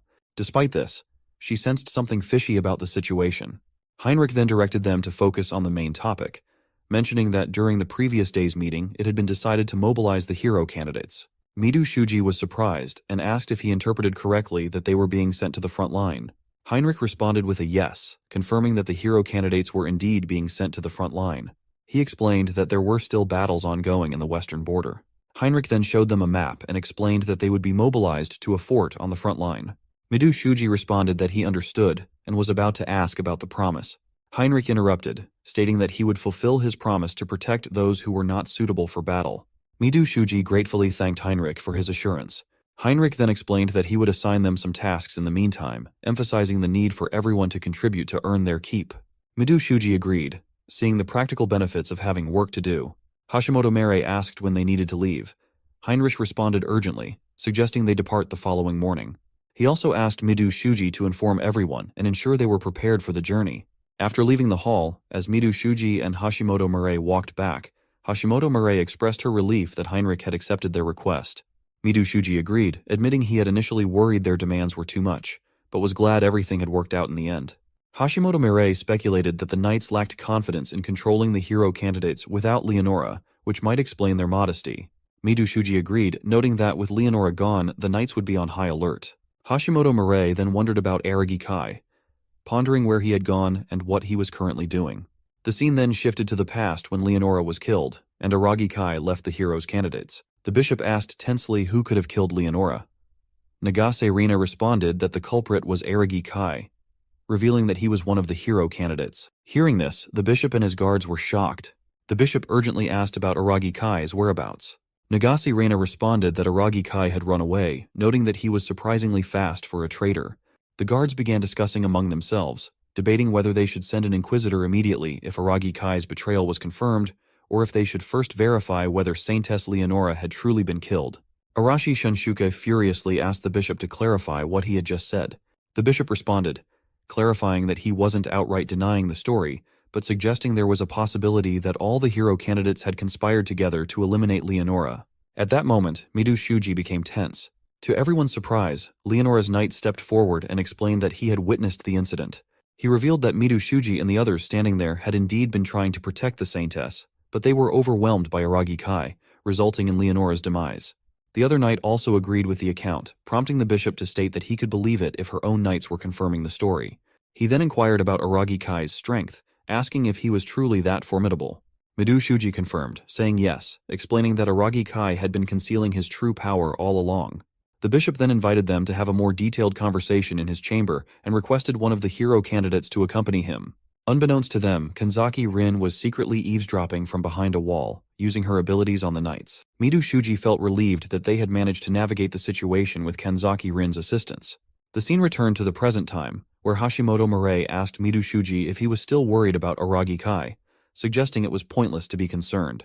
Midu Shuji smiled and agreed outwardly, but admitted that deep down he was troubled because he knew Aragi Kai had sacrificed himself for their sake. Midu Shuji was tense because he had resolved to protect everyone, but Aragi Kai had taken that burden upon himself, leaving Midu Shuji feeling powerless to help Aragi Kai. In the room, Midu Shuji gathered everyone and announced that they had been ordered to mobilize to the front line. He instructed all combat-ready personnel to prepare to depart by the next morning. Some of the boys became tense as the reality of facing a real battle set in. Nagase Rina approached them and remarked that it was too late for them to be afraid, reminding them that they had willingly chosen to join the combat group. Hano Shiori asked if they weren't the only ones being sent to the front line. Midu Shuji responded that they were being sent together with the 8th Night Corps under the command of Captain Heinrich. Kanzaki Rin asked Midu Shuji if there was any news about Aragi Kai. Midu Shuji explained that the temple had placed a bounty on Aragi Kai's head and had deployed a significant number of personnel to track him down. He added that there had been no news regarding Aragi Kai's whereabouts. Hearing this, Kanzaki Rin became visibly sad. Midu Shuji was about to console her, but before he could, Nagase Rena angrily shouted that she didn't care whether Aragi Kai was a traitor or not. If she found him, she would burn him to a crisp. Kanzaki Rin, feeling deeply upset, wondered why Aragi Kai hadn't taken her with him. The scene then shifted to the jungle, where all the heroes' candidates and knights, along with the guards, were traveling. As they went further, Arashi Shunshuke sensed something and stopped. At that moment, Hano Shiori also shouted that she was tired and asked if they could take a break. Hashimoto Mere responds that they just had a lunch break, so it's not possible. It seems they are going to walk until dark, Some boys were wondering if anything would happen since they had been walking for the past 2 days without anything happening. Arashi Shunsuke asks everyone to stop, and they ask if something is wrong. Arashi Shunsuke responds that he can sense the presence of a magical beast behind the bushes. A knight arrives and shouts at the hero's candidates, asking why they stopped suddenly. Midoshuji explains that they sensed the presence of a magical beast nearby. The knight shouts that he can't see anything and reminds them that they must follow his orders, as they can't do anything without his permission. Hearing this, Arashi Shunsuke gets furious, grabs the knight by the neck, and demands to know what he said. The knight, scared and tense, asks Arashi Shunsuke what he is doing. Even Midoshuji urges Arashi Shunsuke to stop. Arashi Shunsuke furiously shouts, asking why he should follow any orders from a worthless knight. Suddenly, something attacks Arashi Shunsuke, forcing him to release the knight to dodge. It's a magical beast with a rabbit face but weaponized hands. The guards get tense and announce that it's a sharp rabbit, urging everyone to prepare for battle. But before the guards could act, the sharp rabbits charged at them, knocking their swords away. One of the sharp rabbits glared furiously at a guard, ready to strike, but before it could harm him, a strong fire flame came out of nowhere and wiped out the sharp rabbit. It was Arashi Shunsuke who used his power to defeat the beast. The guard thanks Arashi Shunsuke for saving him, but Arashi Shunsuke tells the guard to step aside and not get in his way. Arashi Shunsuke then proceeded to easily defeat each of the sharp rabbits one by one. Some students were amazed to see Arashi Shunsuke's power, as it was far more destructive than they had seen before. But Arashi Shunsuke wasn't satisfied, feeling that his power still wasn't enough compared to Aragi Kai's. The scene then shifted to a moment when Aragi Kai had aimed a gun at Leonora. Arashi Shunsuke became furious upon seeing Aragi Kai once again. Arashi Shunsuke was actually frustrated because from the beginning, Aragi Kai had shown no fear towards him, indicating that Aragi Kai was definitely stronger. Aragi Kai's lack of reaction only reinforced this belief for Arashi Shunsuke. Arashi Shunsuke then shares that with the explosive power he received, he thought he was stronger, but it's very annoying for him to realize that Aragi Kai is even stronger. The scene then shifts to the present where Midoshuji interrupts Arashi Shunsuke's thoughts, asking what happened to him as he seemed to be in a bad mood. Arashi Shunsuke responds that it's nothing, but he doesn't like being ordered around by someone he considers worthless. Sometime later, the scene shifted to the western border of Daguerest Holy Kingdom at Fort Truss. Initially, Captain Amelia of the Holy Knights introduced herself as the leader of the Knight Order stationed there. Heinrich asks Amelia what happened to the watchdog captain. Amelia responds that he died around a week ago. Upon hearing this, the hero's candidates were a little bit shocked. Amelia then mentioned that she wanted to let them rest first after their long trip, but she couldn't finish her sentence. The guards interrupted, shouting that the army of the Demon King was coming to attack. Amelia cheerfully remarks that as they all heard, there's no time for rest, so she's counting on them. Midoshuji agrees and instructs every hero's candidate to prepare for battle. Arashi Shunsuke appears very determined and ready for the upcoming fight. The guards rang the alert bell, shouting that the demon army was approaching. The quantity of monsters was large, which stunned Max and made him wonder why there were so many monsters. Heinrich instructs the guards to start firing and reduce the number of monsters before they get closer. The guards begin shooting arrows, while the fire ability knights also hurl fireballs at them. Despite all the fireballs and arrows hitting the monsters, they continued moving forward, proclaiming their intent to destroy the humans. Midoshuji was shocked to see that the monsters were not retreating, despite taking heavy hits. Amelia explained that the monsters wouldn't be easily defeated by just those attacks. She warned the hero's candidates not to underestimate the monsters' endurance and stamina, emphasizing that humans were much weaker in comparison. Midoshuji tensely asks Amelia what they should do. Amelia instructs Midoshuji to follow Heinrich's orders and commands. She states that she will lead the Fourth Order Knights to fight the monsters herself. Heinrich explains that he had intended to say the same thing, but some individuals were already down there fighting the monsters. Midoshuji, confused, asks Heinrich about whom he was referring to. Nagase Rena informs Midoshuji that Heinrich was talking about Arashi Shunsuke and his group, as they had already gone down earlier. Midoshuji was stunned and asked Nagase Rena to repeat what she had just said. When the smoke cleared, they saw that humans had come to confront them directly. The monsters laughed at Arashi Shunsuke and the others, mocking them as fools who had come to meet their deaths. Arashi Shunsuke replied that he didn't care if they were demons or anything else. He would simply erase the monsters from existence. The fight began between them. Inside the fort, some monsters broke through a wall and attacked the guards. As a monster was about to strike down a guard, Midoshuji intervened, blocking the attack with his sword. Even the guard was surprised to see Midoshuji. Midoshuji then unleashed his more powerful attack, Sword Extend, and swiftly defeated the monster. Afterward, Midoshuji felt confident that he could handle it, realizing that his power was continuing to grow. He then shouts and tells the others that they can see it's a battle they can win, so without fear, let's fight. Hearing this, every hero's candidate is filled with enthusiasm for the fight. As Mido Shuji prepares to fight again, he reminds himself not to hesitate, knowing that any sign of hesitation would unsettle the rest of the team, as he was their leader. He reflects on how Aragi Kai taught him the cost of his naivety. Hashimoto Meirei also urges everyone to stop watching and join Mido Shuji in the fight. Nagase Reina begins using his attacks, and Kenzaki Rin starts dominating the monsters. In this way, the battle continues between the monsters and the hero candidates. Seeing the hero candidates fighting, the guards are amazed by their power as they dominate the Demon King's army. Heinrich shouts and instructs the guards to cover the hero candidates so they can push the demons back. They agreed and charged forward, engaging in a long battle until finally defeating the Demon King's army. Emilia joyfully announces their victory, and the guards begin celebrating. As the sunset approached, Mido Shuji remained lost in deep thought. However, he was interrupted by Heinrich, who asked if it was his first time fighting like that and how he felt about it. Mido Shuji responds that it's challenging to learn how to handle battles at such a large scale. He explains that during the battle, his perspective narrowed, making it difficult for him to give orders effectively. Heinrich praised Mido Shuji for his efforts and credited the heroes' candidates for their role in winning the battle. However, he cautioned them to remain vigilant because although they had faced mid-ranked enemies with relatively small numbers, the high-ranking demons would pose a different challenge due to their superior capabilities. Mido Shuji, upon hearing Heinrich's warning, becomes serious and assures him that he will remember it. The scene then shifts to the Demon Den where a monster is reporting the battle to Stone Gaia, one of the 4 heavenly kings of the Demon King's army. The monster apologizes for failing to fulfill his duties, which angers Stone Gaia greatly. The scene shifted to the great forest of Ekot, where Aragi Kai was traveling. As he neared the edge of the forest, he reflected that his journey to visit the sage should also be ending soon. Suddenly, out of nowhere, Aragi Kai felt something coming towards him, tongues aimed at hitting him.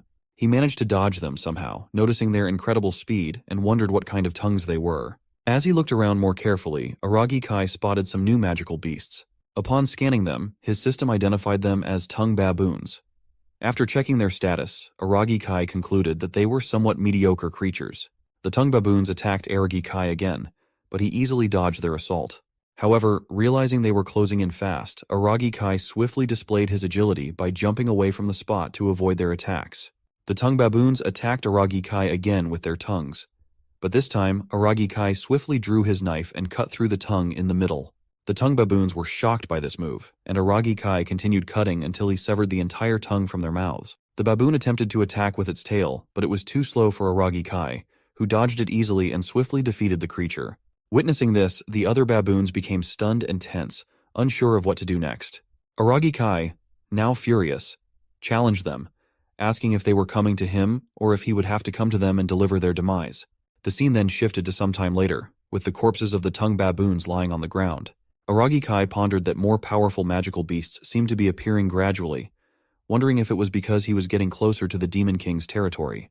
Or perhaps the forest was distant from cities where knights and adventurers were plentiful. As he ventured deeper, Aragi Kai thought that the further he went, the greater the likelihood of encountering powerful magical beasts untouched by humans. He was grateful that his appraisal skill allowed him to spot some of these beasts. So Aragi Kai decided to remain vigilant for the future.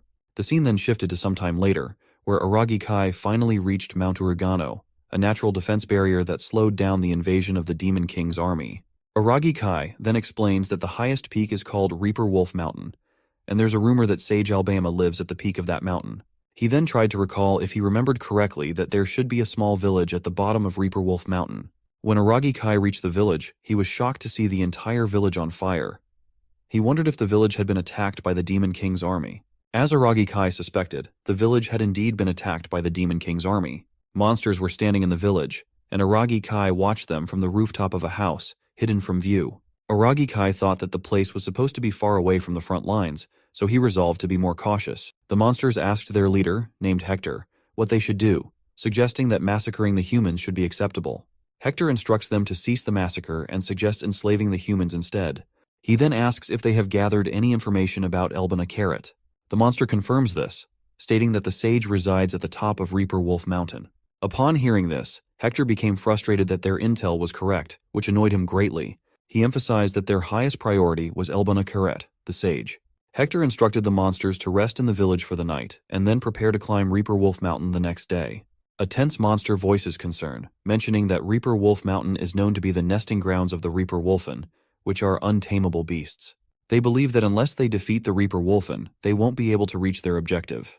The second monster asks for the reason behind the first monster's statement. The first monster explains that domination magic is ineffective against magical beasts with high intelligence.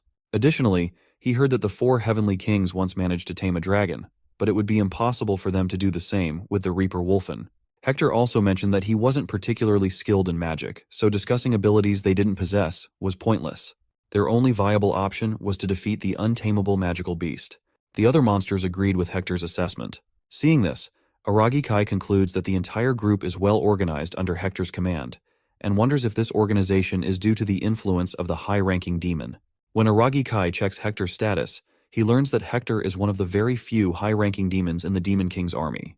Realizing this, Aragi Kai understands that it would be extremely challenging to confront Hector directly in battle. Suddenly, Hector also felt that someone was watching him, so he instructed the monster to go and investigate, sensing that someone was lurking around. Aragi Kai was impressed to see that Hector's senses were remarkably sharp. The monsters were searching for Aragi Kai, but he was relieved because he was skilled in hiding and lurking. Suddenly, Aragi Kai noticed that some humans had been captured by the monsters. They were all tied up with ropes. Despite seeing the captured villagers, Aragi Kai decided not to intervene as his main objective, like the demons, was to find and meet the sage Elbana Karet. He knew he had to climb the mountain ahead of the Demon King's army. The scene changed to the highest peak of Urugano Mountain, a dangerous area also known as Reaper Wolf Mountain. Agari had somehow climbed to this point. When he checked the map, it showed no established trail, so he decided to follow the paths used by wild beasts. He also noticed that his vision was unclear and the ground seemed unstable. Despite being in a hurry, he chose to proceed with caution. As Agari moved further, he sensed someone's presence nearby and thought it might be the rumored Wolfen of Reaper Wolf Mountain. Listening closely, he discerned not 1, but 2, no, 3 distinct sounds, gradually increasing in number. Agari realized that despite the wolves being hidden, their presence was overwhelming. Suddenly, out of nowhere, Agari found himself surrounded by the wolves on all sides. They were about to attack him, but he quickly jumped up and perched himself on a nearby tree. Agari was stunned to discover the reason why many people had gone missing on the mountain. He then used his appraisal skill to assess the status of the wolves. Upon checking, he found their status to be average, with their main strength lying in their coordination. While Agari was assessing their status, one wolfen charged towards the tree and broke it in the middle. Agari knew he had to act quickly, so he grabbed a leaf, infused it with mana, and then used it to attack the wolfen. Within seconds, the wolfen died after being cut in half. More wolfen tried to attack Agari, but each time he used the leaf to strike them down. 2 more were wiped out in the same manner. Now, a group of 5-6 wolfen were approaching to attack together. So this time, Agari infused mana into his own body. He believed that if he did it consciously, the effect would be significant. He thought this because Leonora had once mentioned that those who relied on divine protection often had weak control over their mana energy. He also remembered Leonora's words, where she had mentioned that those who constantly relied on divine protection were not accustomed to controlling mana at all. In her view, they were nothing but weaklings, which was why she could control them all. That's why they couldn't resist Leonora's enslavement magic back then. Agari knew he had to improve to overcome his weakness. He believed that mastering mana control would also enhance his resistance against enemy magic. He also realized that mana wasn't as powerful as divine protection, but if he wanted to become stronger in this new world, he knew he had to learn it. Agari decided to continue fighting the wolfen and practice mana control while climbing the mountain. Suddenly, Agari sensed something and quickly arrived at that location. He headed towards the leader of the wolfen, and upon reaching, he asked the wolfen to confirm. The other wolfen were confused about what Agari was attempting to do. But when the leader wolfen tried to attack Agari, he swiftly defended himself and defeated the wolfen without hesitation. As Agari looked up, he noticed that as soon as he defeated their leader, all the wolfen ran away. After all, it was the strongest magical beast of their pack. After that, Agari chased after the remaining wolfen by himself. Suddenly, to his shock, something special happened. He saw a red-colored copy version of the wolfen. Seeing this, Agari wondered if his skill was predicting the trajectory of the wolves' movements. His guess proved correct. It was indeed predicting the future trajectories. With this ability, he swiftly defeated 2 more wolves. Agari realized that with his predictive ability, he could see roughly 1 second into the future. Seeing this, the remaining wolves were frightened. However, Agari told them not to dare run away and instead join him in training a little longer. After some time, Agari had wiped out all the wolves. When he checked his own status, he discovered that his new skill, Divine Protection of Foresight, helped him see the future moves of his enemies.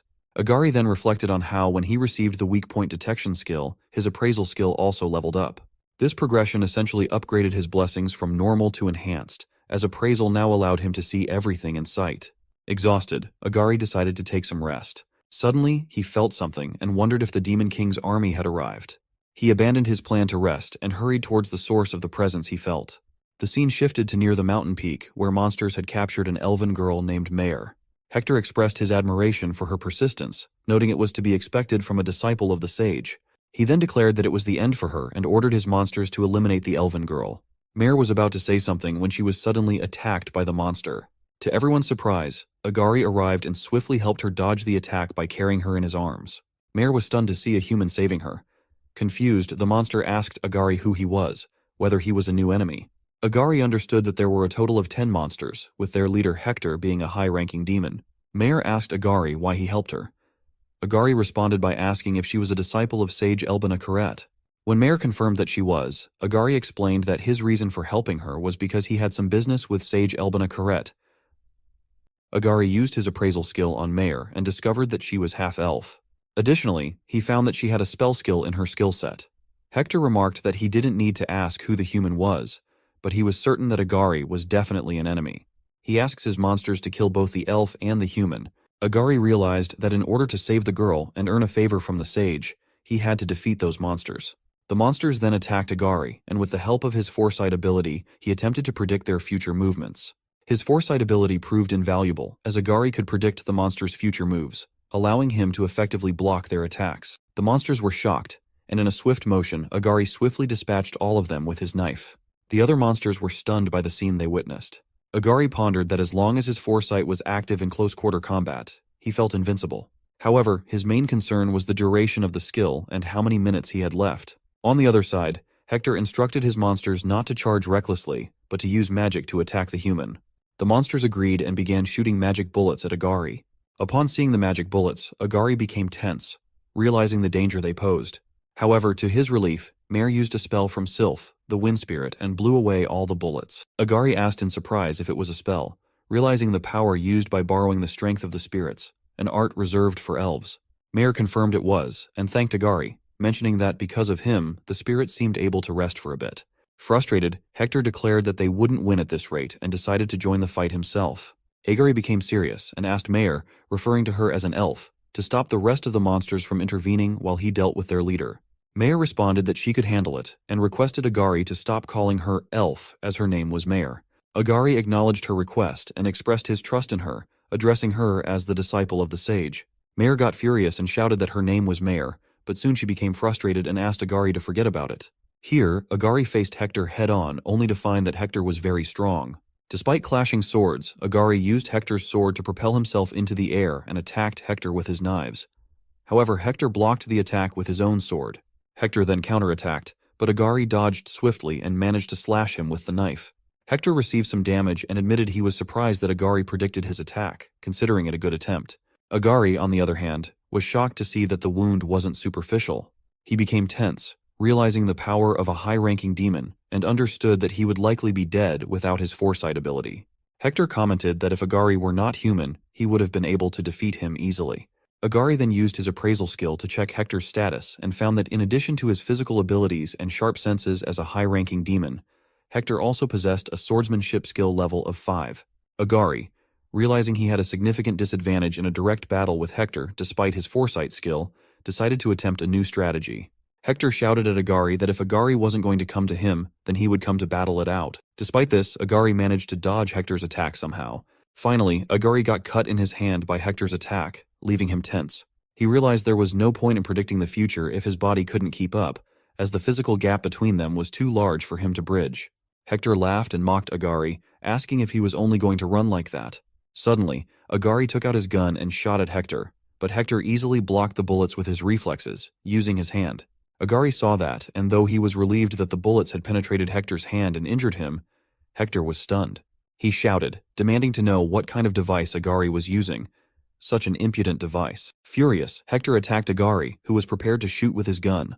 However, Hector managed to dodge the bullets and warned Agari not to underestimate him, as he could easily predict the trajectory of the bullets. Agari ran out of bullets, so he threw knives at Hector, who blocked them with his sword. Suddenly, Much to Hector's surprise, Agari stopped attacking and silently sat down on the ground. Before Hector could react, Agari threw a bomb towards him. Hector wondered what it was and rushed towards Agari to attack. However, before he could reach Agari, the bomb exploded, shocking the other monsters. Even Mare was surprised to see it and wondered who Agari really was, as he displayed such amazing skills. She noted that Agari was dominating against a high-ranking demon, despite being human. On the other hand, Agari was ready with a knife in his hand, realizing he had no ammunition left for the handgun he kept as an emergency, and that the grenade had been his last resort. Seeing Hector getting back up, Agari realized that relying on guns and grenades wouldn't be enough to defeat him. Hector was now furious because Agari was using unfamiliar devices in their fight. Hector furiously attacked Agari, who dodged the assault. During this moment, Agari decided to activate his weak point detection skill, but first, he needed to carefully analyze Hector's movements. As Hector prepared to attack, Agari analyzed the future trajectory of the attack and identified its weak point, the neck. Agari positioned himself in advance with his knife ready at that spot. Hector moved forward, unwittingly driving himself onto Agari's waiting knife, which struck him in the neck. Hector was shocked, wondering how Agari had managed to strike him with such precision. Agari acknowledged that weak point detection was a powerful skill, but it drained mana quickly. Feeling suddenly fatigued, Agari sat down on the ground.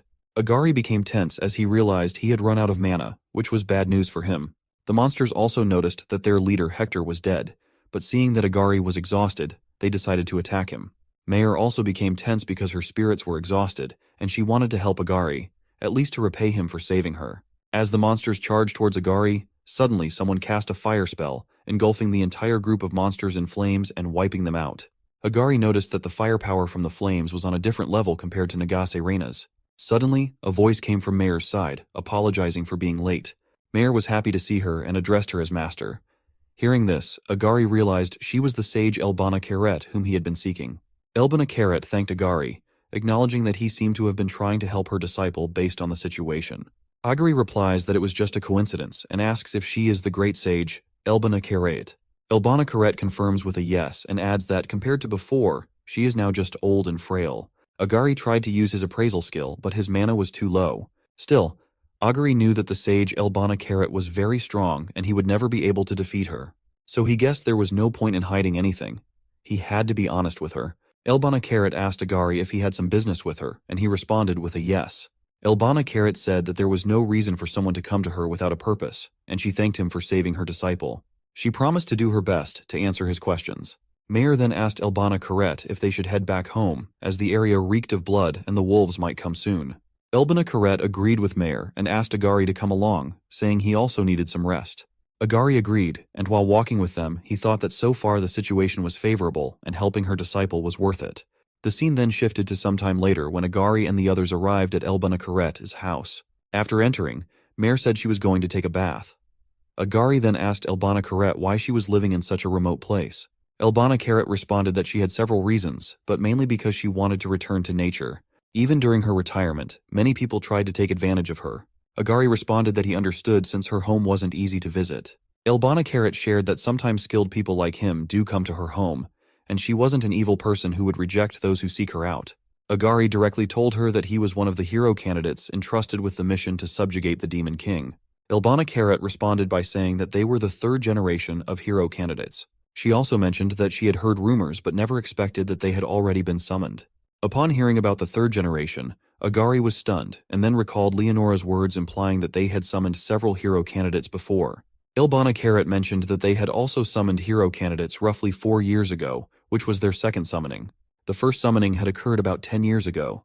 She shared that both generations of hero candidates had gone to subjugate the Demon King and were annihilated in the process. Since then, the ritual of summoning had been sealed off and was never to be used again. However, Saintess Leonora was planning to break the taboo and summon the third generation. Elbana Karet also said that she opposed the idea because she believed it was reckless to entrust the fate of a country to someone from another world, regardless of whether it was a god's wish or not. Agari calmly shared that he had already taken care of Leonora, so they shouldn't be able to perform another ritual to summon people from another world. Upon hearing this, Elbana Karet found it hard to believe because she thought it was impossible for him to defeat Leonora. Agari smiled and replied that there are several ways to defeat someone, even with a large gap in skill and power. Hearing this confidently, Elbana Karet laughed and responded that it seemed true, but it was still amusing for Leonora to be defeated by her own pawn. Elbina asked if she should say that Leonora had reaped what she sowed. She also mentioned that she understood Agari's wish now, as it was natural for someone to want to return home. She then said that she didn't like talking too much, so she would get straight to the point. She couldn't send them back to their home with her spells. Upon hearing this, Agari was shocked and saddened. He asked if she still had any clues about how they could return home. Elbina shared that summoning with human magic should be possible, but sending someone back wasn't feasible anymore. That knowledge had been lost for ages, as there was no reason to research it further. Agari mentioned that Leonora had said the same thing, and asked if, in short, they had to defeat the Demon King and there was no other option. Elbina responded that it was likely the case, or perhaps with the aid of some demonic arts, it might be achievable to some extent.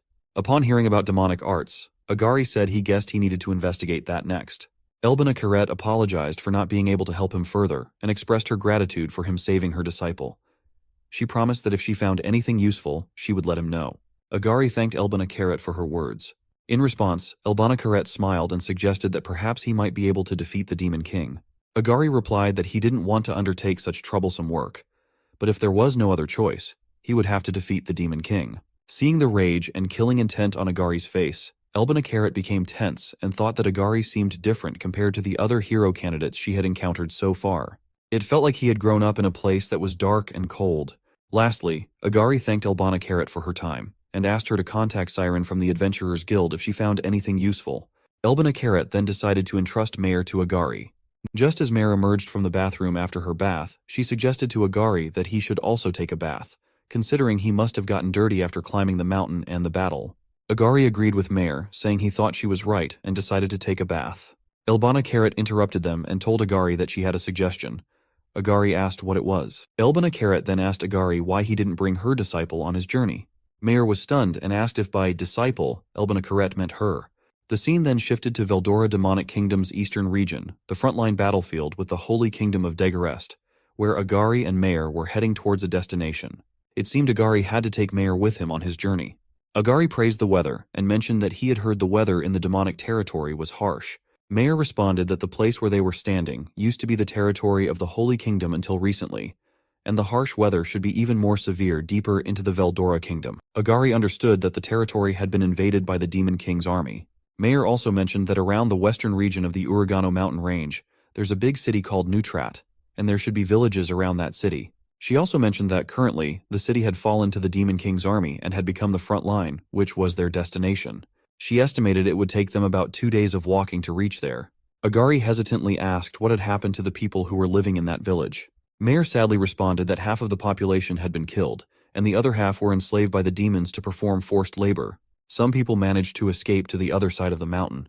Upon hearing Mare's account, Agari nodded in understanding and admired her knowledge, feeling that bringing her along on the journey was the right decision. The scene then shifted to the past when Elbina asked Agari about taking Mare on his journey.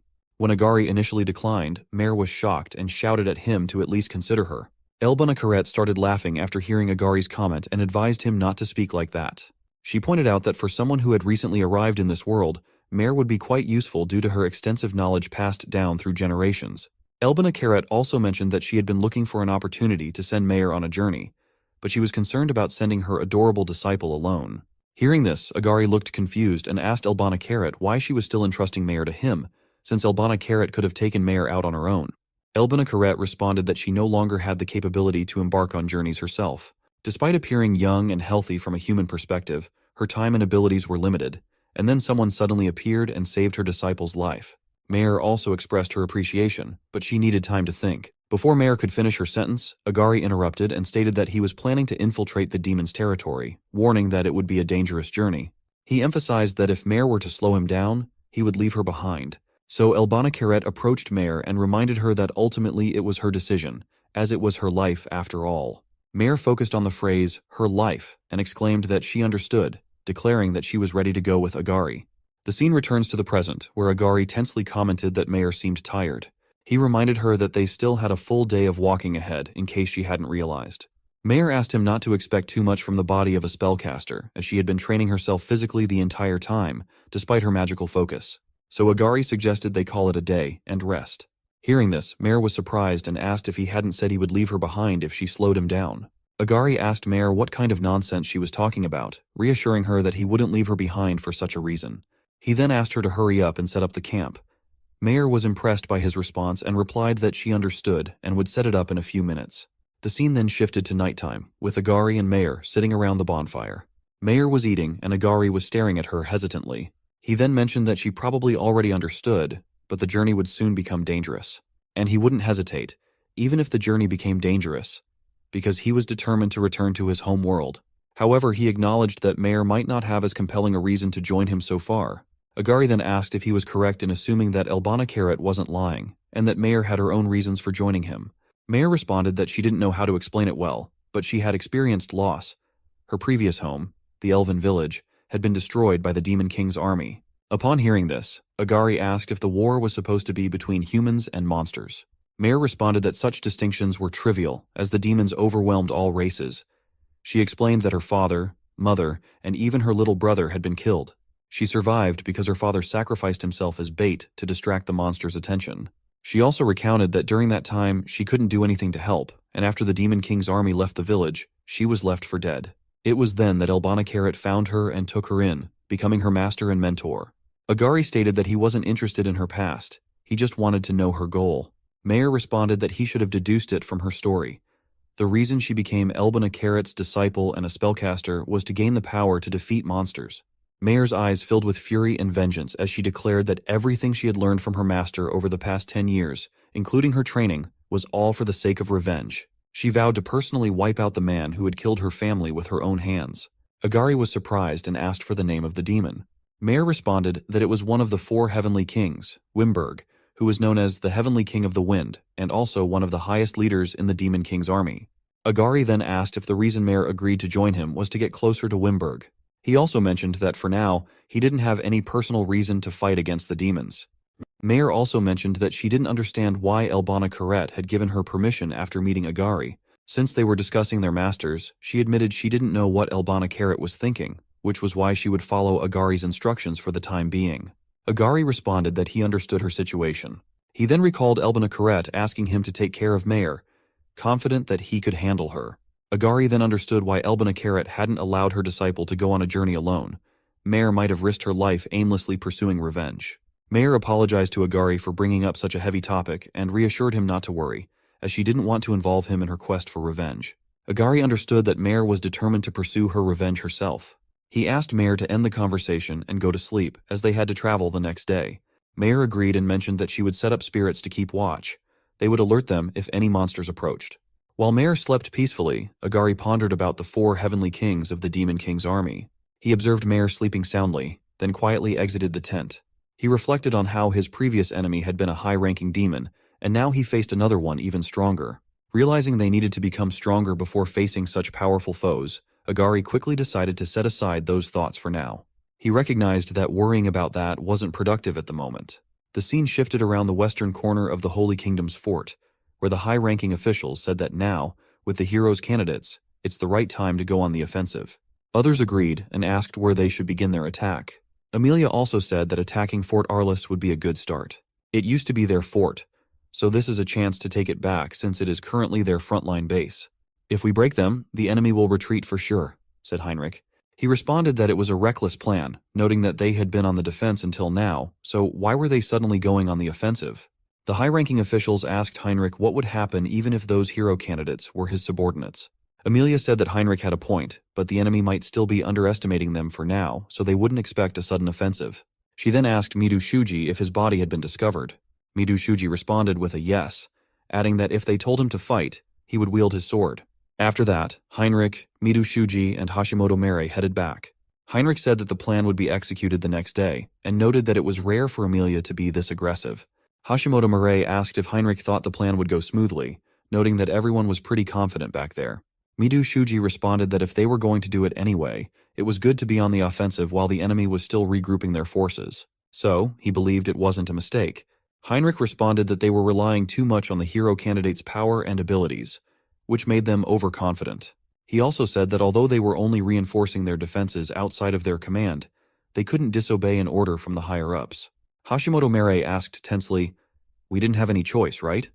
Heinrich responded, "Of course, I'll still support them as best as I can, but the hero candidates are still the key to this operation, so please tell them to get a good night's sleep." Suddenly, Midu Shuji became tense and wondered what was happening, as he suddenly had a bad feeling about it. But they didn't have any other choice. The scene then shifted to the next day near Fort Arliss, where the hero candidates and Heinrich with his team were ready to attack the fort. Nagase Rena asked why they were attacking at that hour when it was bright and morning. She questioned if a surprise attack would be more effective at night.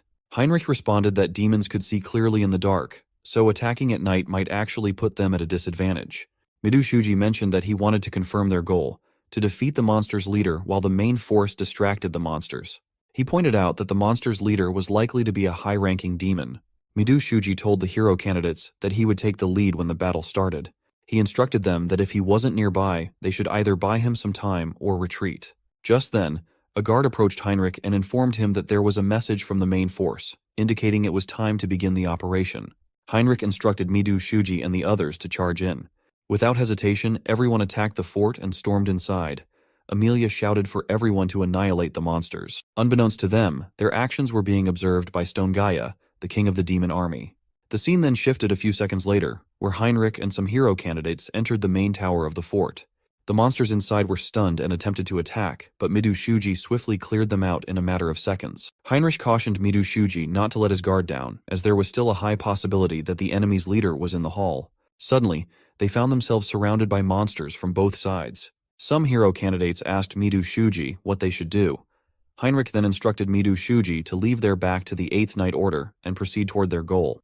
Midu Shuji agreed with Heinrich's plan and called Nagase Rena. Nagase Rena confidently replied that Midu Shuji didn't need to tell her, as she knew her role was to eliminate the monsters standing in their way. She unleashed her power, and the others joined in, swiftly defeating the monsters in front of them. Finally, when they opened the big door, they were stunned to see a humanoid figure. Sam tensely asked, "What the hell is this now?"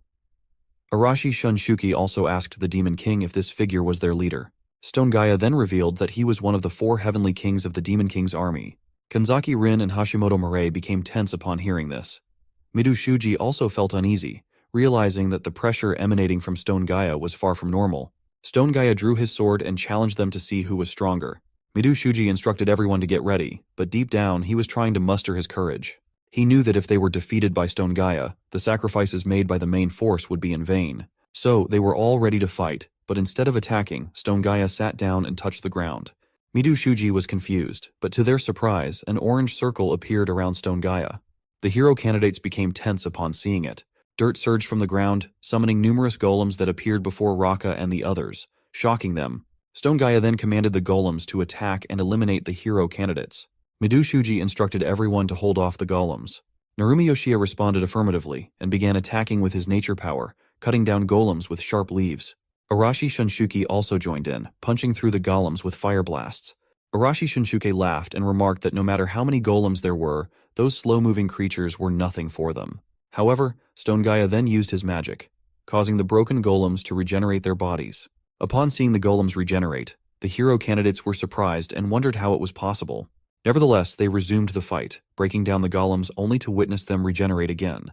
There was a moment when Raka was about to be accidentally struck by a golem, but to his relief, Kanzaki Rin used her domination attack to take control of some golems. However, when another person attempted to strike one of the golems, to their surprise, the golem still managed to strike back. Hashimoto Murray attacked furiously with her telekinesis, destroying the golems. However, to their frustration, the golems began regenerating again shortly afterward. Arashi Shunshuki expressed frustration, realizing there seemed to be no end to the golem's regeneration. At that moment, Narumi Yoshia recalled similar situations from manga he had read before, where defeating the summoner was often the best strategy in such cases. Narumi Yoshia suggested to Midu Shuji that they handle the golems and advised him to focus on confronting the main demon king instead. Midu Shuji responded that he understood, and he and Arashi Shunshuki would deal with the summoner. They charged furiously towards Stone Gaia to attack. Stone Gaia smiled and remarked to the hero candidates that they were underestimating him. Stone Gaia used magic again, summoning stones from the ground and hurling them toward Midu Shuji. Midu Shuji tensely tried to dodge the attack by running, but to his shock, the stones followed him wherever he moved. Midu Shuji found himself unable to avoid the stones and was hurt by them. Seeing this, everyone shouted his name in concern, but Midu Shuji reassured them that he was all right. Unbeknownst to Stone Gaia, this was actually a distraction by Midu Shuji to allow Arashi Shunshuki to sneak up behind him for a surprise attack. They succeeded in their plan, and Arashi Shinshuke managed to sneak up behind Stone Gaia and deliver a powerful punch infused with his full flame power. Everyone watched in anticipation, wondering if Arashi Shinshuke had managed to defeat the Demon King. But when the smoke and dust cleared, it revealed that Arashi Shinshuke had collided with a wall made of dust and clay. To everyone's surprise, the wall then attacked Arashi Shinshuke like a punch to his stomach, causing him to faint. Stone Gaia laughed mockingly and asked if that was all the hero candidates had in them. As the story took a brief pause, what do you think will happen next? Will Midu Shuji and the others be able to defeat Stone Gaia, or will they all perish by his hands? While Midu and the class party were fighting one of the 4 heavenly kings, Stone Gaia, our boy Aragi Kai, arrived at the fallen city of Neutrat. By the looks of it, they had to take an unconventional route to escape watchful eyes. With only the light of a fire spell atop a scepter illuminating the way, they ventured deeper beneath the fallen city. Mayor was somehow convinced to traverse the city's stinky sewer system while covering her nose. Kai, however, did not mind the foul stench. She had to admit that she never would have thought of infiltrating a fallen city through an underground sewage system. All he could ask was for her to be a little more patient, as they should reach their destination soon. They just had to be careful of a demon's superior eyesight at night, and the city was designed with many open areas. Additionally, Neutrat was a frontline city, so security was bound to be tight. After a few more minutes of walking through the city's excrement tunnel, they finally found their way out. Just like that, the duo had effectively infiltrated Neutrat without being noticed, at the cost of smelling like dookie. As soon as they set foot in the city proper, Kai felt a bad premonition.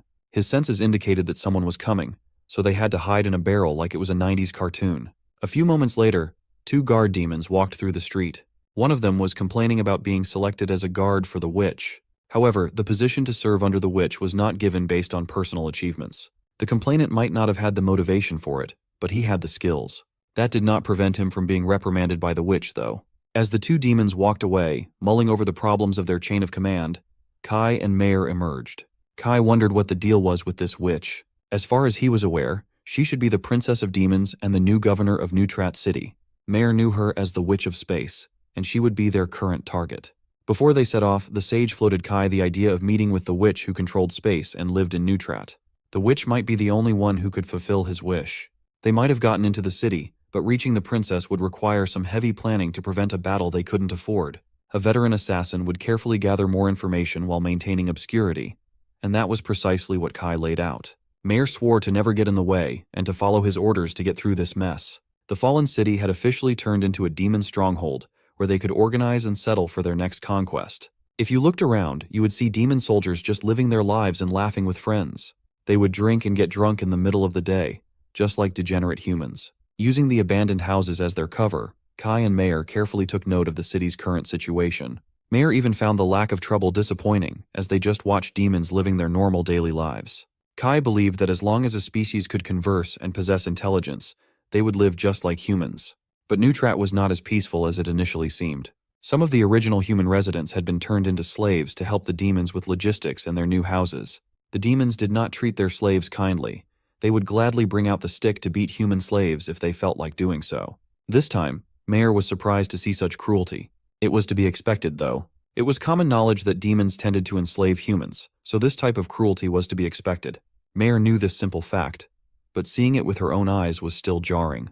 The simple beating of the slave was quickly turning into a fun activity for the bored soldiers. Mayor could not sit still and watch this madness unfold. Just as Kai was about to calm her down, he felt a presence that could not be ignored materialize in the room. The presence had a cute little voice and asked if they were not demons. A young girl with crimson eyes, a grandiose outfit, and 2 dark horns on either side of her head curiously stared at the intruders. Kai's instincts took over as he panicked because he did not notice the unknown variable. He took out one of his throwing knives, hoping to respond in time. But the young girl assured him that there was no need to fret, as she did not come here to fight. Kai was not fully convinced, so he grilled the girl about who she was and how she found them. As he was now, it should have been impossible to escape his detection, especially at such close range. So, this young girl should be using demonic arts. She admitted that she had been watching since they broke through her detection barrier, but Mayor was sure that they had gotten in cleanly. She did not even feel any mana residue nearby. That was because the witch who mastered the demonic art of space could see all. Kai finally realized just who they might be facing here, and he used appraisal to confirm. Her name was Isabel Veldora, protected by the evil god, master of the demonic art of space, master of all attribute demonic arts, and an absolute monster when it came to stats. With that, Isabel formally introduced herself as the 5th princess of the Veldora demonic kingdom. Kai took a step back, intimidated. She asserted that if these two intruders failed to answer her questions, she would simply command her army to apprehend them. A human and an elf just snuck into her turf, and they didn't look like spies. She wanted some clarity on their objective. Kai was certain that fighting here would be way too risky, so reaching a somewhat peaceful negotiation would be ideal. So he started talking and warned the princess that his lore would be a long story. Isabel made herself comfortable and asked Kai to give her the tale, as she was just wasting time because she was bored. After hours of recalling his journey thus far, Isabel finally understood why Kai wanted to go back to his home world. He had heard from the sage that it could be possible with the demonic art of space, so he had to come here to check if it would be possible in reality. Isabel nonchalantly replied that it was indeed possible to send Kai back to his home.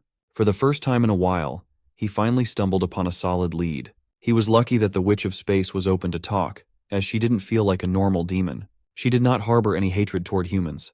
Isabel continued that the process would require him to know the exact coordinates of his home world, though. The solution dangled before him, but the problem of finding Earth's coordinates was yet another headache. As long as they didn't know the exact coordinates among countless worlds, sending Kai back would be impossible. The three stood and sat in silence. Kai and Isabel exchanged meaningful glances. He asked if there was a way to find the coordinates of his home world. But there were too many parallel worlds out there, making it hard to find the right one among the infinite choices. Using another one of his new abilities, the Eye of Truth, Kai did not detect a hint of deception in her words. Isabel continued that there was also a limit because of his mortal body. He came here with the protection of God, making it impossible to bypass. Isabel's demonic arts wouldn't even be able to breach his divine protection if she tried. The will of God was basically trapping him in this world, so they couldn't go home unless the mission to kill the Demon King was fulfilled. Isabel was not too sure about that, though. She hadn't thought that far yet. Kai might not have gotten an easy answer, but at least he was now aware of an alternative choice when it came down to it. But the easiest and most straightforward path would be killing the Demon King and fulfilling the vision. He might not have announced it verbally, but Isabel could see the answer he came up with just by looking. Kai was open to the idea of going back home through demonic arts, but it did not sound easy. Mayer suddenly butted in and asked why the princess of the demonic kingdom was being so cooperative. Isabel ripped the fabric of space open and casually explained that even the demonic kingdom was divided into factions, and she was just acting out of her own interest. The duo postured for combat, expecting the demon to make a move. Isabel just looked at them with her deadpan eyes and wished them good luck while entering her spatial rift. She also warned them that escaping her city would not be easy. Just like that, the rift in space closed, and Isabel Veldora vanished to God knows where. Mayer, who had been holding her breath the whole time, could finally breathe. Kai was reflecting on how strong the bloodline of the Demon King was. If they had fought, they would have been helplessly slaughtered. It was a good thing she was not hostile. After such a lucky situation, Kai was afraid that misfortune would follow. Just as Mayer was warning him to stop jinxing their situation, the city alarm started blaring. The duo looked through the window and saw demon soldiers going crazy over some human spies who had infiltrated the city. There was no doubt about it. They had been exposed, and it probably had something to do with that mischievous witch. She wished them luck, then notified her army. Her actions were as bizarre as she was. At times like this, Kai just accepted that they wouldn't be able to understand how someone that powerful thinks. Using the roofs of abandoned housing units, the duo tried to escape the sprawling fallen city. Kai was fast, but Mayer was no slouch either. Together, they managed to evade the attention of thousands of demons. Based on their deployment pattern, they seemed to be on high alert in the city's interior. With a cursory appraisal, each soldier also possessed high stats, strong enough to pose problems. They had to escape as fast as possible, but Kai suddenly stopped in his tracks. Mayer had to pump the brakes so suddenly that she almost fell off the roof. He grabbed her to get down and hide while they looked at the city square. Kai sensed a mana signature similar to the witch's and had to check it out before making another move. This strange mana could be even stronger in certain aspects. Standing in the middle of his troops was a white-haired demon with porcelain skin and 3 horns, 2 on either side of his temples, and 1 big green horn in the middle. Mayer would never forget who this beast was. It was Wimberg. Kai was not expecting such a wild card to appear in this city. Looking over at Mayer, she was practically foaming at the mouth, consumed by vengeance. Following Kai was the right call after all. Without taking her eyes off the prize, she confirmed that the beast commanding the army was the Heavenly King of the Winds, one of the Demon King's vassals, Wimberg. From the roof, Kai shot his appraisal to see what they were dealing with. Wimberg had balanced stats. He was a master of wind-attribute demonic arts and swordsmanship, with Hawk's Eye elevating his combat power to another level. Kai tapped Mayer on the shoulder, demanding that she calm down, as fighting outrightly would be insane. Thankfully, Mare managed to get her vengeful rage in check. Since the enemy was the Heavenly King of the Winds, and wind magic was really good for exploration and detection, they had to be extra careful. Taking to the city grounds, Wimberg's troops skeptically asked if there were really intruders in the area. They mobilized a whole hunting brigade based on Wimberg's hunch, so they just pushed through. If they did find some intruders, then crushing them would only be natural. Since humanity's trump card, the hero candidates were spotted at the front lines, and Neutrat City was under pressure to stabilize its situation. One of his troops asked Wimberg why he was staying at the rear instead of accomplishing feats at the front line. Wimberg simply answered that holding down the fort suited him better. Other units could do the tedious and bloody physical work. Suddenly, the wind that he had initially proliferated came back with some curious whispers confirming that there were intruders inside the city. If the flow of the winds told him so, it was pretty much confirmed. On top of that, the spies were moving carefully, but they should not be able to run away from Wimberg's wind search. By controlling the flow of the wind, he practically had a map hack for the entire city. Wimberg ordered his troops to prepare the pursuit unit as they were now in an active hunt. Wimberg knew that the witch had the capability of detecting the intruders first, so she must have let them pass. He found that interesting. Mare and Kai continued running for their lives, using the abandoned residential areas as cover. Upon arriving at one street corner, Kai ordered Mare to stop. The demon search party had reached their vicinity, scouring every corner to find the intruders. They must have noticed the duo's movements but couldn't pinpoint their exact location yet.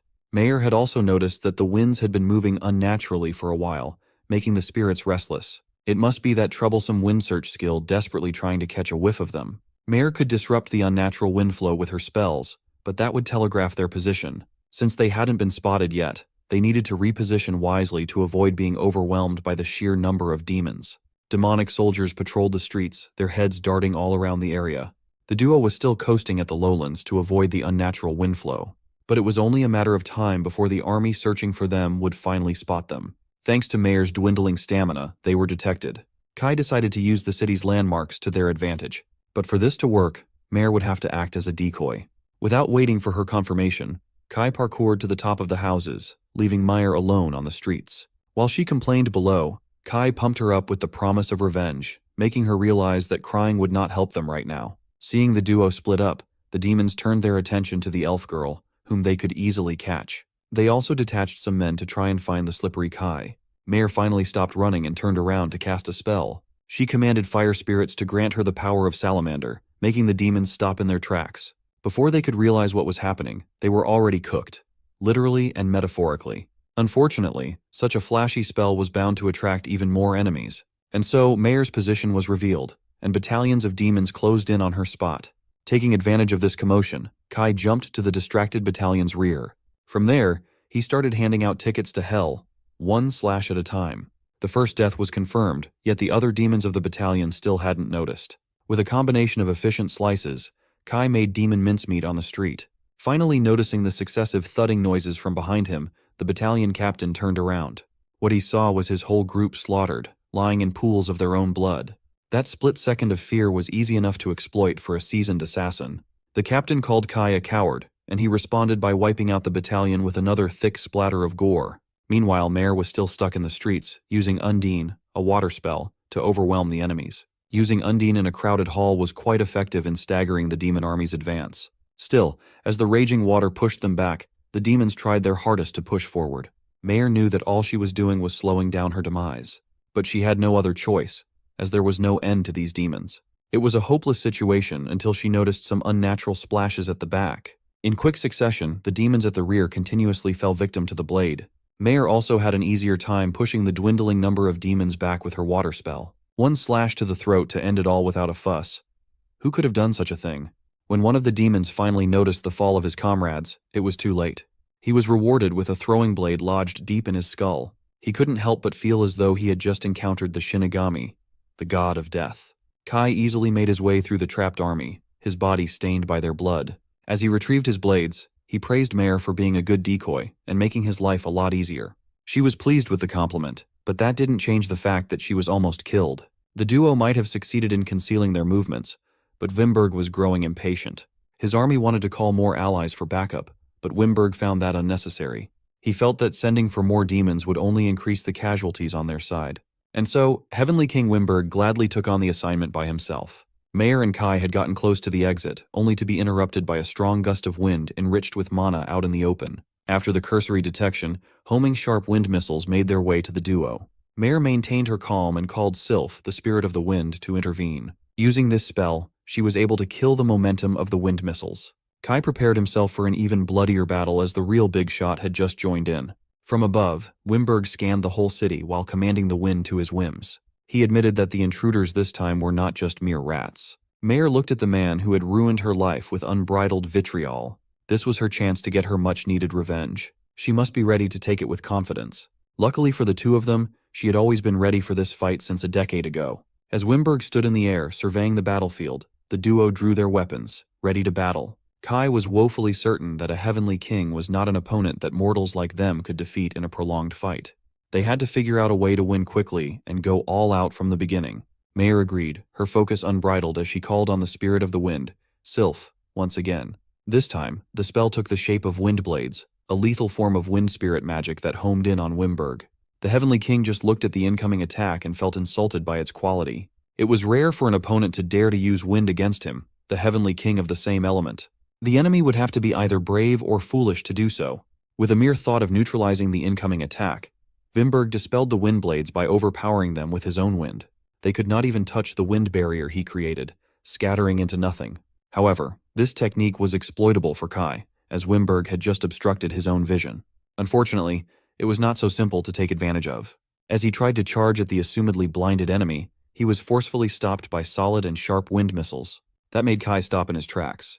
From up above, Wimberg laughed and insulted Kai for trying to gain such a foolish advantage. Being a seasoned fighter himself, Wimberg could constantly use wind search, never losing track of enemies on the battlefield. That meant even if Kai managed to sneak into a blind spot, he would still be detected without fail. That was the greatest counter against his trusty assassination skills. Fortunately, he was not fighting alone. He had Mayer to assist. Raising her scepter, Mayer began preparing one of her spells again. Wimberg was about to retaliate when he noticed what the elf girl was doing. That wind demonic art, which made Wimberg omnipresent, utilized precise control of wind flow. As long as Mayer disturbs the flow herself, the wind search will become useless. Wimberg could not shake the feeling that the elf girl knew the weaknesses of his fighting style. Kai figured that Mayer must have been thinking and planning how she could take her revenge for her entire life. That's why she knew how to counter the Heavenly King. With the wind disrupted, Kai began moving quickly to conceal himself while closing the distance. Wimberg found it arrogant that this mere human was trying to use such rudimentary tactics against him. Kai successfully reached him in the air, but Wimberg simply flew higher. He mockingly looked down on Kai for even trying to reach him when he held authority over the skies. This just made the matter even more troublesome. That flight skill was the same as Narumi's. Kai's thoughts were interrupted by Mayer demanding that he jump once more. Trusting his teammate, he did as he was told and jumped. This time, he received a healthy boost of wind magic to bolster his jump and give him the ability to fly. Wimberg panicked as Kai used foresight alongside weak point detection to get a clean kill shot in one go. Immediately, he saw 1 second into the future. Wimberg dodging to the side and a weak point appearing in his throat. The through line to the weak point disappeared in just a fraction of a second. Kai had never encountered anything like this before. He had the kill shot and then he didn't anymore. That was because Wimberg had shifted fighting styles as he drew his sword. It was a thin, sleek, straight sword that emanated the power of wind in a green glow. Wimberg was actually offended that a mere intruder had forced him to draw his weapon. And so, Kai was trapped in the skies with a heavenly demon eager to send him to his grave. Then came the rain of sword strikes that could have torn through his flesh if he didn't have foresight. But even with the use of his OP skill, the attacks were still way too fast. As it turned out, Wimberg was the one who taught swordsmanship to Hector, the demon that Kai dispatched in the mountains. While busy and focused on overpowering the assassin in front of him, the Heavenly King failed to take Mayer into account. He nearly got crushed by a giant boulder, fully intent on killing him. Kai took this chance to retreat and regroup to figure out their next move. The odds may have been stacked against them, but the duo was intent on killing one of the 4 Heavenly Demon Kings today. It would have been incredibly difficult to deflect the giant boulder, even with demonic wind arts. Mayer had some aces up her sleeves for sure. Kai was starting to see just how much resentment this girl was holding onto. And so did Wimberg. He recognized that these intruders must be Hector's killers. Mayer punctuated that fact by asking Wimberg how it felt to also lose someone he cared about. The demon menacingly laughed and recognized Mayer as the survivor of that one village he pillaged. Mayer had been practicing her spells non-stop to deliver justice for that attack a decade ago. Wimberg started taunting her by nostalgically recounting the day of the attack in vivid detail. Mare had not expected this beast to remember what happened to her hometown at all. But the demon loved the cries of the elves from that time. He loved the fact that elves worried more about others and less about themselves. So he got to witness elves begging for mercy. Their despairing expressions were so utterly beautiful that they made his horn wet with anticipation. Agitated, the young elf angrily attacked. She would have charged forward without thinking twice if Kai had not stopped her, telling her never to fall for such obvious provocations. He would be relying on her spells, so she must maintain her calm and focus throughout the fight. Mare also snapped out of her rage as she was reminded that this was a team game. Kai still needed time to assess the situation, but he was a person who would do anything to win, so it was only a matter of time. Wimberg was a powerful enemy with coverage on both close and ranged attacks that could cause serious damage. Likewise, Wimberg realized that the duo was a troublesome team. The man, in particular, could exchange slashes with him despite being human. The only logical explanation was that this mystery intruder must be one of the hero candidates. Kai did not deny Wimberg's assessment of him. The Heavenly King had always kept tabs on the strongest people of the enemy country, yet he had never heard of Kai, making him an outsider. After deliberation, Wimberg decided to take the safe route and stretch the battle as long as possible, letting his superior stats overwhelm the enemy over time. Kai's foresight only had 3 minutes left active. If they couldn't settle the fight within that time frame, their chance of winning would virtually drop to 0. Mare suddenly spoke up, asking Kai to listen to her plan. While Kai listened to Mare whispering her plan into his ear, he remained on guard. He eventually agreed to her plan, but cheekily reminded Mare not to drag him down. Well, it was her plan, so that should have been her line. Wimberg let them scheme and discuss, amused and confident that he had this in the bag. Kai gained a second wind of energy as he stared at the target hungrily. Wimberg just smiled and arrogantly welcomed him with open arms. The first part of the plan was straightforward, to get Kai up in the air using wind magic. While he was preparing for another clash, Mare would stay below and call the Earth Spirit, Norm, to summon multiple boulders to control as she wished. Aiming the spell at the demon, she sent the boulders barreling into the air. Wimberg used his mastery over the wind to blow the incoming attack away effortlessly. Such a straightforward attack ended up getting sent to the stratosphere, not even close to hitting their target. However, the split second that Wimberg was focused on something else was enough for Kai to exploit. Unfortunately, the demon's reaction time was way too fast. The first part might have failed, but Mare was not giving up yet. She regained control of the boulders that had seemingly been blown away to circle back and attack Wimberg from behind. He could either dodge or use a wind wall for protection, so this should not have been a big deal for the demon. But Mare was already expecting that the demon would rely on his magic to block, so she called on Sylph once again. Using her own wind power, she disrupted Wimberg's defensive maneuver. The boulders broke through the unrealized wind wall and were now headed for the enemy's body. The magic attack itself wasn't meant to deal substantial damage. It was meant to open a gap in Wimberg's defenses. With foresight and weak point detection, Kai capitalized on the distraction effectively. Wimberg managed to raise his sword to meet the incoming blade. But Kai's fluidity with blades could not be underestimated. With a smooth flow of motion, blood rained down on Neutrat City. Wimberg was mistaken. Kai was not aiming for a kill shot to his heart. He was aiming for his hand holding the sword. And with the perfect setup plan, Kai had gained possession of Wimberg's blade. After taking the troublesome weapon, Kai backflipped out of the enemy's range immediately. The shock of having his blade taken away also distracted Wimberg from the attack coming from behind. The boulders struck his body in multiple places with excessive brute force, but the powerful Heavenly King stayed upright, unscathed, without a scratch. The duo might have broken his defense, but he was just too sturdy to bring down. Mare was dumbfounded. She was hoping that their brilliant sequence of attacks would be enough to exact her revenge. Kai, on the other hand, remained laser-focused on efficiently bringing down a stronger opponent. He remembered what Mare whispered in his ear. Wind demonic arts were weak to the earth element. In addition, she could continuously disrupt Wimberg's wind with her own. To kill a demon like Wimberg, they needed a concrete plan and the ability to enact it. But Kai adjusted the plan to just create openings for him to exploit, as that would yield a higher chance of success. At least they had Wimberg's weapon now. Mare still felt confused, though. Wimberg was known for his superior wind demonic arts, so taking his melee weapon shouldn't affect him much. Wimberg knew this too, and by the looks of it, Kai wasn't even a swordsman in the first place. He licked his wound, and it started healing at a visible rate. He threw another round of wind missiles toward Kai, forcing the assassin to use the sword to neutralize the attack. Kai also used that chance to re-enter his effective range while swinging the glowing blade. Much to Wimberg's frustration and surprise, he suddenly couldn't follow the human's attack pattern. With every swing of the blade, Kai pushed Wimberg farther and farther back. Wimberg wasn't an ordinary swordsman. He was an excellent one, so to be pushed by a mere mortal like this was unheard of. Capitalizing on the chance, Mare used her wind spell to add to the chaos. A simple gust of wind targeted at Wimberg's lower body was enough to knock him off balance. As the demon fell, he watched as Kai precisely followed his falling flight path. He looked into the young man's crimson eyes as his own sword was raised over his head. Refusing to give in, Wimberg focused his power on his middle horn, causing it to grow hard, thick, and veiny. The power of wind coalesced at the tip of the horn, forming a formidable wind blade aimed at Kai. But Wimberg was a tad too late. With little adjustment and perfect coordination, the conclusion of the fight was already decided. The heavenly demon's severed head fell alongside his lifeless body, while Kai performed a superhero landing not far from him. As soon as he landed, Kai ran out of mana and lost his foresight. Wimberg still held on for dear life, even with his head separated from his body. He was not expecting to fall and lose. Before finally succumbing to death, he asked Kai how he could move so differently.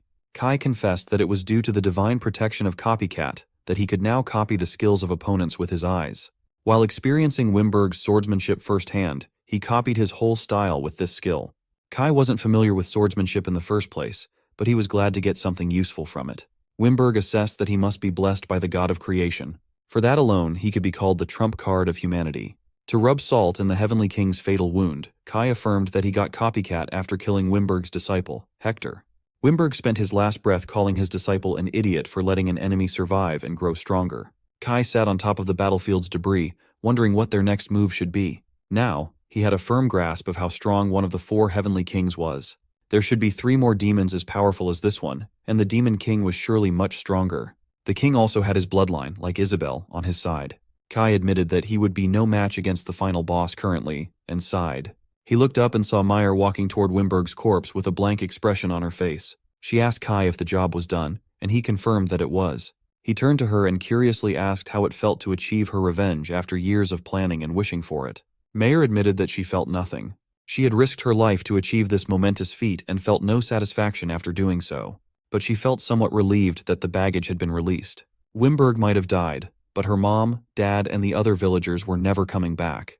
Meyer felt free from the shackles of her past. Kai admitted that he was glad to have Meyer by his side. Without her perfectly timed interferences, he would never have stood a chance against Wimberg. The same went for her. She had been preparing for this battle for the past 10 years, but couldn't have done it alone without Kai's capabilities. And for that, she was wholeheartedly thankful. Although it was something as brutal as revenge, he still helped her achieve her life's goal. From Kai's perspective, their goals had just happened to align at the perfect time, and his help wasn't something that needed appreciation. Meyer was used to Kai's nonchalance by now, but she acknowledged that following him was the right decision. If she had stayed with the sage, she wouldn't have been able to hold herself back. She would have run away and died meaninglessly. Her master must have known that already, but now that she had fulfilled her life's mission, Kai asked Meyer what was next for her. She hadn't really thought that far, so she felt kind of lost. Kai proposed that she could slowly find another goal in life, as elves could live for a long time. Meyer corrected him, saying that she was only half-elf, so she wouldn't have that long of a lifespan. For the time being, she wanted to continue tagging along with Kai. He asked her if she was certain, as his goal was to kill the Demon King. That actually worked for Meyer too. If the Demon King died, there would be fewer people who would suffer the same tragedy as her in the future. And even if Kai were to say that he didn't need her, she would still follow along selfishly. Kai did not shoo her away this time. He just laid out the plan to collect as many clues as they could before reinforcements arrived. Seeing that Kai was not opposed to her tagging along anymore, Meyer lit up with joy. And so, the duo snuck out of Neutrat City after killing one of the 4 heavenly demon kings. From the skies, a spatial rift discreetly opened with the witch Isabel standing atop it. With her lazy gaze, the princess watched as the duo quietly retreated into hiding. She admitted that Kai and Meyer did better than she expected. She thought they might become useful if they managed to escape, but they had actually defeated and killed Wimberg. Her expressionless face turned into a smile. With the help of that human and elf, she could make her move a lot easier. After the Battle of Neutrat City, the duo headed for the wilderness, away from the detection of demon reinforcements. They eventually found their way back to Elbana on top of the treacherous mountains. The duo gave the sage a rundown of what happened, and she was just glad that they both came back safely. But the fact that they killed a heavenly demon so soon was beyond the sage's expectations. With that topic cropping up, Meyer bravely spoke up, but the sage stopped her midway. Elbana already knew what her student was going to say, The sage could sense that her little elf wanted to continue following the boy, so she gave her the blessing to do so. She wished her student well as a companion and maybe even more. With that settled, Elbana asked Kai if he was keeping up with the events at the front lines. He curiously asked the sage to elaborate on what had happened. As it turned out, Kai's classmates, the hero candidates, were completely and utterly defeated. Hearing that Midu and the gang had lost, Kai curiously asked who their opponent was. Elbana had received reports that they had gone up against the Demon King Army's highest executive, the Heavenly King of Earth, Stone Gaia. Since Stone Gaia had the same title as Wimberg, he must be insanely strong as well. Kai finally asked the pressing question of whether there were casualties or not. Thankfully, everyone seemed to have survived. But with the loss, their morale could not be any lower. Kai intended to see how things would naturally pan out for now. Now that his goal had shifted to killing the Demon King, he could use his classmates to reduce the army's strength bit by bit. He could probably use the entire class to deal with the remaining Heavenly Kings. Mayer curiously asked if the other hero candidates were as strong as Kai. On an objective level, Kai wasn't really too sure. Those kids had the strength, but if they couldn't fully utilize their capabilities, that raw strength would be meaningless. Speaking of the hero candidates, let's take a look at Fort Truss, where they had garrisoned for the night. The medical ward of the fort was full of injured soldiers afflicted by the failed attack. Even the powerful hero candidates weren't spared. Midu himself sustained quite a lot of injuries all over his body as Hano tended to him with a healing skill. He smiled and asked Hano not to overdo herself, as she couldn't use the healing skill infinitely. She knew that pushing herself to heal everyone could be dangerous, but it was the only thing she could contribute. So, Midu just sat there and let his wounds fade away under the healing light. Earlier that day, their assault against Stone Gaia had broken down, and if it hadn't been for Heinrich coming to their rescue, they would have been wiped out right then and there. Midu could see that everyone was badly wounded, not only physically but mentally as well. Rina stared at the ground with an empty gaze. Arashi covered his face in shame for being useless. Midu clenched his fist in frustration. He took the loss against Stone Gaia as his personal failure. He believed that they lost solely because of his flawed leadership. If he had defeated the Heavenly King by himself, none of this would have happened. Meanwhile, Fort Arliss, occupied by demons, still stood strong, seemingly impregnable. On top of a watchtower, the fort's commander, the Heavenly King of Earth, Stone Gaia, was chilling in the breeze. From afar, Kai quietly spied on the fort without risking detection. Using his outrageously overpowered eyes, he could easily see an immobile target from a few hundred feet away. Even Mayer, who had been exposed to magic since she was young, was awed by his sharp vision. Kai couldn't help it. Every time his appraisal skill gained levels, it kept getting additional effects. Even the elf girl was getting suspicious of how convenient his skills were. From the safety of their base camp, Kai successfully caught a glimpse of Stone Gaia's outrageous stats. The Heavenly King was a master of demonic earth arts, a defensive juggernaut with some swordsmanship expertise. Kai decided to use the upgraded version of his appraisal and was greeted with a detailed description of the enemy's abilities. At level 4, his appraisal could go deeper with its advanced form, giving him details of the enemy's skills, which would provide a sizable advantage. But what he really wanted to test was weak point detection. When aimed at the stalwart Heavenly Demon, nothing showed. That just meant the current Kai was too weak to find any exploitable weak points from afar. If every enemy he encountered had a weak point, things would be a whole lot easier. Overall, Kai had a pretty in-depth scouting report for Stone Gaia, down to the specifics of the demon's skills. With Mayer's expertise in magic, she could also use water attribute spirits, which earth attribute users are inherently weak against, just like in Pokemon. Type advantage alone does not always decide the battle, though. Every fight also depends on the skills of the user. Even though earth attribute demonic arts have a vast number of fighting styles, Stone Gaia must have mastered only a couple of them. If Mayer knew what his specialization was, she could exploit a weak spot. Since they were here anyway, checking out another Heavenly Demon's lair didn't sound like a bad idea. Back in Fort Truss, the hero candidates were still reeling from the devastating loss. Midu was taking it the hardest of them all. He couldn't help but wonder if Kai could have turned the tables around. But Midu refused to rely on another person other than himself. He believed that relying on others would mean running away from the grind. Just as he was about to scream his conviction to the air, his classmates showed up. They knew how hard Midu could be on himself. Rina, in particular, knew that the class rep always tried to carry everything by himself. Narumi added that Midu should wipe the look of depression off his face, as they hadn't reached the game over screen yet. One by one, Midu's classmates assured him that this was not a fight he should go through alone. He asked them if they still trusted him to lead the group, but that was just a silly question. They couldn't ask for a better leader. Narumi voiced what everyone was thinking. Midu needed to try relying on others more. Hearing and seeing how his friends responded to their loss, Midu smiled for the first time in a while. Narumi also asserted that everyone had gotten a lot stronger, so Midu should take a break from hard carrying. While the class was having a meaningful discussion, the reunion was completed when another group showed up. Arashi and his injured goons got up from their beds to show their resolve. The delinquent boss criticized Midu for showing such a pathetic expression when they should be planning a second round against the stone bastard. Everyone was surprised that Arashi would come here to convene with the whole class. He clicked his tongue, annoyed that they couldn't get it done in one try. So now, he was open to listening to Midu's orders so they could get the win against Stone Gaia.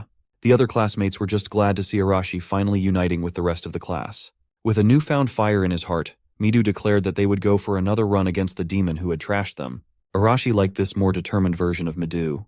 While everyone was happily and enthusiastically laughing together, Kanzaki remained silent from afar. Although she was glad her classmates had finally united, they still didn't have a concrete plan of attack to defeat Stone Gaia.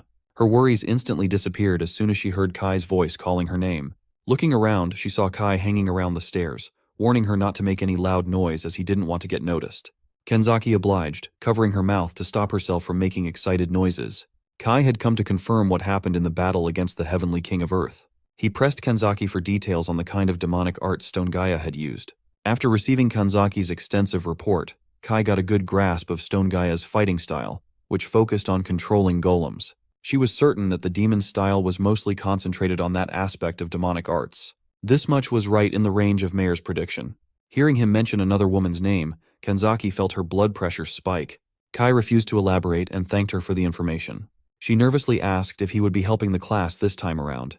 He was considering it, but seeing that everyone seemed resolved, he didn't want to show up and mess up their burgeoning group chemistry. So, just like usual, he would move in the shadows, doing the dirty work and whatnot. A few days after the first human attack, Fort Arliss maintained peace for a little while. In its outskirts, the summoned hero candidates convened in secrecy, ensuring they were all set for a second attack. They also got Yumi back, one of their classmates who had quit after all the traumatic incidents. Yumi was once part of Rina's crew, so Rina was quite pleased to have her back. And so, Kinoshita Yumi had officially joined the next Fort Arliss expedition. Some classmates asked her why she had suddenly decided to rejoin the combatant party after leaving it. Yumi answered that she had heard everyone was having trouble, so she wanted to do something for the class. They jokingly called her a hero for answering like that.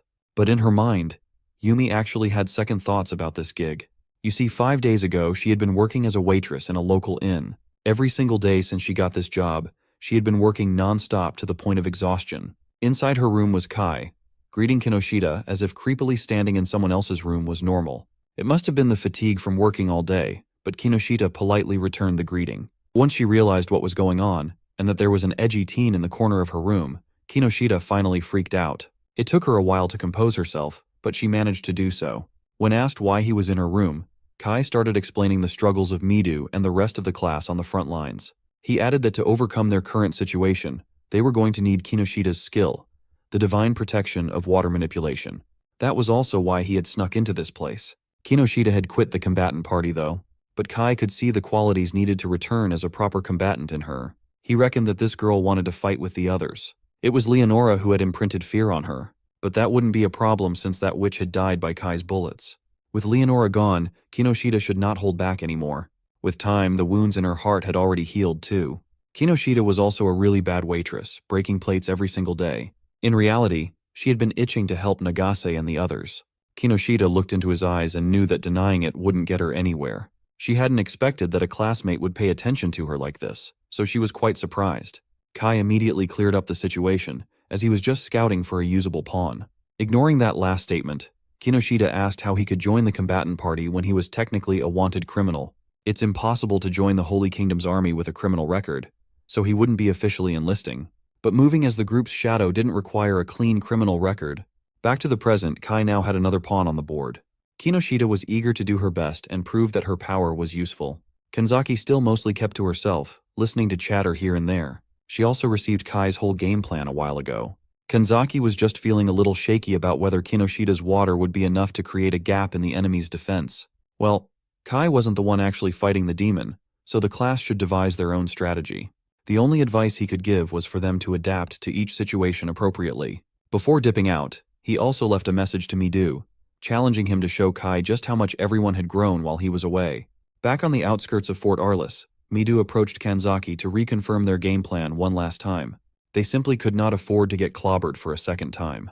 And so, the group carefully bounced ideas off of each other to refine their approach. From afar, Mayor and Kai were just watching and listening. She was curious if those kids could pull it off, knowing that Kai had a better and more elaborate plan in his head.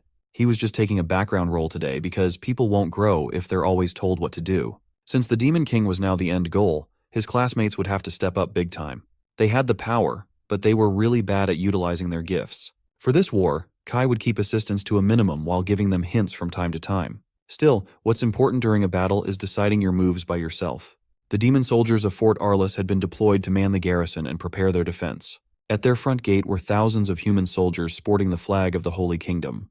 Captain Amelia took charge as the commanding officer of this second raid. At her order, the soldiers of the kingdom bravely pushed their way into the demon-occupied base. The demons at the front lines just laughed at their efforts, thinking that these humans hadn't learned from their last defeat. Amelia roused her troops to cleave a path open for the hero candidates so they could do their jobs properly. As for the demons, their orders were simple: kill all the invaders. The war quickly devolved into a chaotic melee, with the hero candidates steadily pushing forward in the middle of it all. Midu could see and feel the presence of their ultimate foe at the fort's tower. The Heavenly King, Stone Gaia, was not the type to hide out under an attack, but he was the type to flash his golden grills to taunt his enemies from afar. Midu could practically feel the demon inviting them to come into his territory again, and he didn't want to be disappointed for a second time. After wading through countless demon foot soldiers, the hero candidates finally reached the gate and promptly blew it up. Arashi's explosion skill really came in handy in locked door situations like this one. In front of the party were the pre-made golems of Stone Gaia's making. Midu resolutely declared the commencement of their plan with newfound grandeur. Unbeknownst to everyone on the floor, there were a few sneaky figures watching the fight from a crack in the ceiling. They were none other than Kai and Mare, of course. Kai was ready to see how far these kids had come in his absence. The hero candidates party went into formation, with Midu and Arashi taking the lead. In front of them were virtually indestructible stone golems. Midu raised his blinding blade and officially started their second attempt on the Stone Gaia raid. Rina was worried that this might be a little too much for Yumi, who had just returned to the combatant party. Although she appeared tense, Yumi persevered. Midway through the rush, she used her divine protection to generate copious amounts of water onto the field. With water manipulation on lock, the golems should have a hard time. Stone Gaia watched as a tidal wave swallowed his army. After the battlefield was altered to their advantage, Arashi dove fist first into the action. His literal explosive punches were effective against big and immobile enemies. Although Midu's sword wasn't optimal, he made up for it with raw strength, technique, and talent. The other hero candidates were also doing their part. They had evidently honed their respective blessings to a decent degree. They might look like forgettable extras, but these extras knew how to topple golems, and that's all that mattered. After the initial clash, every single golem was plunged into the shallow pool on the ground. Stone Gaia immediately infused energy into his army, making them reconstruct themselves. But the wet parts of the golem's structure made reconstruction impossible. That meant the hero candidate's plan was working. Stone Gaia did not stress over it, though. He was just annoyed that these humans had added a water user to the mix. And so, he took up arms and mobilized his remaining stash of cannon fodder puppets. From the ceiling, Mare and Kai were just chilling and watching intently. Mare had actually formulated this plan. She hypothesized that the joints connecting the rocks were susceptible to water damage, making them harder to control. Seeing the tide turn in their favor, Midu urged his classmates to hit harder while they had the momentum. Yumi had gained quite a bit of confidence by now, and she was the first to launch the next round of attacks. She summoned a massive wave that washed the remaining golems away. Narumi and the others also moved into their effective range. Up close, the size of the golems towered over them, but they didn't mind. They had the formula to win, after all. Stone Gaia smiled at their plan to clear his minions first, praising their new strategy and whoever came up with the game plan. He touched the ground, and multiple magic circles appeared in his vicinity. The Heavenly King summoned sharp cuts of boulders from these circles. His golems were just expendable minions to filter weaker enemies. So, from now on, Stone Gaia will show them the real power of the unshakable earth element. Sending the boulders their way, the hero candidates were stunned in place. Thankfully, they had some people who could counter the attack. Hashimoto came in clutch with her telekinetic powers, stopping the boulders from decimating their ranks. Stone Gaia was not expecting his control over the boulders to be overridden at all. Then came Kanzaki, using her domination to suppress the Heavenly Demon King from making another move. A restraining-type skill like this was quite game-changing. With the enemy held in place, Arashi charged in to use his explosive offense to deal some damage. Unfortunately, he was blocked by a hastily erected mud wall. His power of explosion was absorbed by the mud, failing to reach its intended target.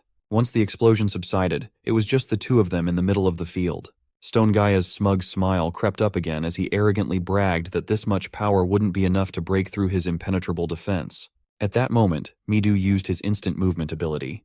As fast as lightning, he reached the demon's flank to mount a lethal sneak attack. He brandished his sword, its light filling the room. Stone Gaia responded by drawing his own and deflecting the attack without an issue, even though he was still under Domination's restraint.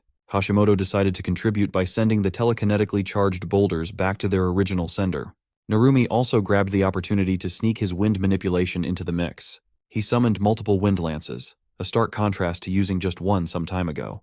The threat of another explosion from the front, a talented swordsman on the flank, and various projectile attacks coming from all angles. That was what Stone Gaia was dealing with. But he still had the confidence that he'd win like he was Gojo or something.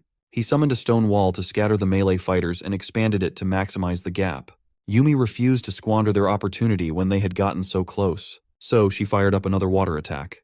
This one had enough pressure and energy behind it to shatter the stone wall. The supposed impenetrable defense was turned into nothing but a wet spot on the ground. If his material gets wet, it loses hardness. Mine does the opposite. With a clear line of sight to the target, Midu geared up for another round of attacks. Having Arashi by his side made this a surefire way to deal maximum damage. The power of explosion and blade assaulted Stone Gaia's senses, almost sending him to the Shadow Realm right then and there. But the old demon was known for his defense for a reason. Even with coordinated attacks coming from every imaginable angle, he still believed he could endure. But as things stood now, it would only be a matter of time before his defenses completely broke down. Desperate times called for desperate measures. For the Heavenly King, his best bet was to convert his monstrous amount of defensive mana into offense.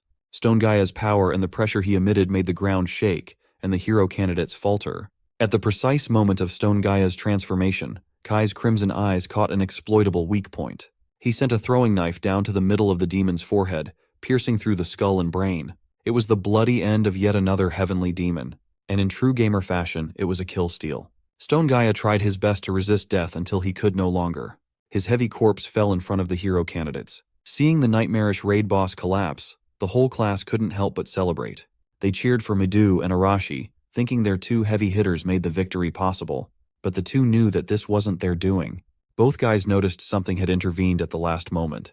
Arashi inspected the corpse and saw the throwing knife stained by the pool of blood. He took it in his hand and immediately had an idea of who intervened. Arashi knew what must have happened, and it pissed him off. Midu looked around and found where the knife came from, the crevice in the ceiling. Taking everything into account, he was certain that Kai had made the final move. Arashi still could not stand that sneaky dude.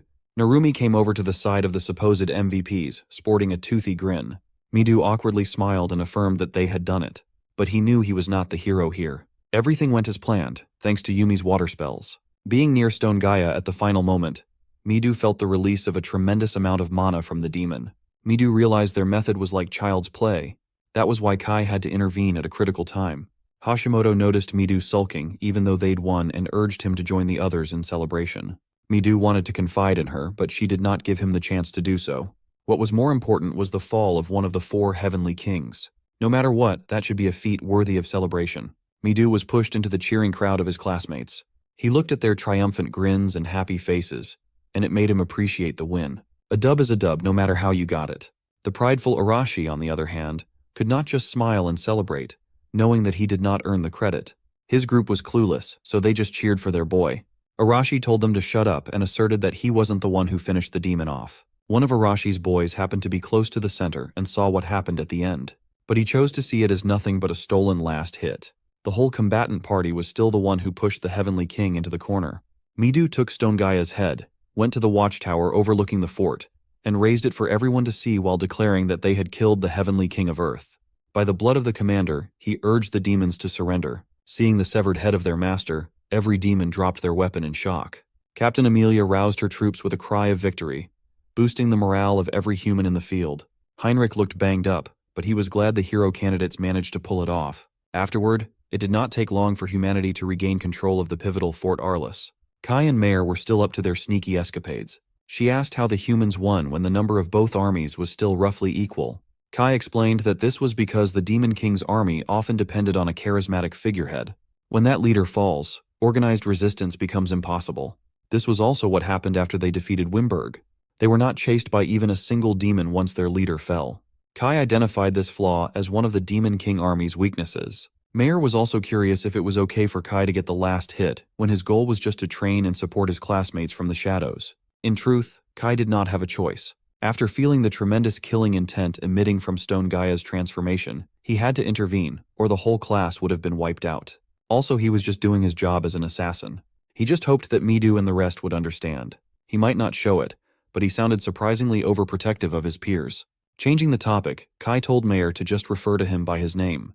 Caught off guard, the elf girl blushed and stumbled over her words. After calming herself down a little, she timidly asked if she could call him Kai. He was fine with that level of familiarity between them. Kai turned around and saw how heavily Mayer was blushing. She tried her best to reason her way out but failed miserably. Right now, 2 of the 4 heavenly kings had fallen by Kai's hands. That's half of the Demon King's cabinet of generals. But there were also the Demon King's descendants who were at least as strong as Isabel. The journey to ultimately slay the Demon King was bound to be a long one. Let's turn our attention to a foreign land where a maiden with beast ears was being hunted by some unscrupulous characters. She might have been banged up, covered with wounds and scratches, but her feisty nature was still on full display. The demons chasing her commended her heart, but her body was nearing its limit. A young demon relayed the message to his subordinate. He had finally caught the princess. From this point forward, the Federation of Beastmen no longer existed. A week after the successful subjugation of the Heavenly King of Earth, Fort Arliss had transformed into one of humanity's strongholds. With the army's recent triumph, the atmosphere across the entire kingdom brightened. The morale of the knights was sky high, and the hero candidates continued to rise in fame and recognition, becoming the hope of humanity. The king personally extended his gratitude to Midu, the leader of the class. For his efforts in the raid of Fort Arliss, he was rewarded with the title of Lord and became an official knight. As soon as he got out of the stuffy throne room, he went to chill and have tea with friends. Hashimoto was amused to see their brave leader so nervous. Amelia also poked a little bit of fun, while Heinrich understood that Midu was not well versed in noble etiquette. They got him on a crash course before conferring the title, so the audience with the king went as well as it could have. Midu did not want to show any signs of rudeness to the ruler and put the whole class in a worse position. But Heinrich believed that Midu was just getting unnecessarily dragged into the state's affairs. As an official knight, he would have to fulfill his duties in the future. Heinrich knew the ins and outs of noble society, so he was a great coach. It was an open secret that the church held the highest power in the kingdom. Even Midu's knighthood had been ordered by the Pope. Speaking of knighthood, Midu would now be recognized as the captain of the 11th Knight Corps. They would hereby be called the Heroes Corps, filled with hero candidates, the strongest raid force in the kingdom. Midu curiously asked if there was any meaning to his new title, if he would just fall under the church's control. To answer that, Heinrich would have to yap about the complicated state and authority affairs. Regardless of the reason, Midu was now in the same standing as the other captains, and that position carried responsibilities. On the outskirts of the fort, Mayer and Kai met up with Kanzaki to get some reports on the gang. She added that it was Midu who insisted on getting a position with authority. Mayer thought this was just a well-deserved promotion. But in reality, the kingdom wanted to turn Midu into a symbol to the masses. The kingdom also showed the people that they controlled the hero candidates. In short, it was not good news. Fortunately, Kai was locked in, and was not letting himself get distracted from his goal of going back home. He couldn't help but feel as though the kingdom and Leonora were not so different at all. To them, the hero candidates were merely expendable pawns. Before heading out, Kanzaki finally managed to ask who the elf girl was. Kai nonchalantly introduced Mayer. It only took one look for Kanzaki to feel threatened for her Best Girl award. Mayer explained that she and Kai were just journeying companions.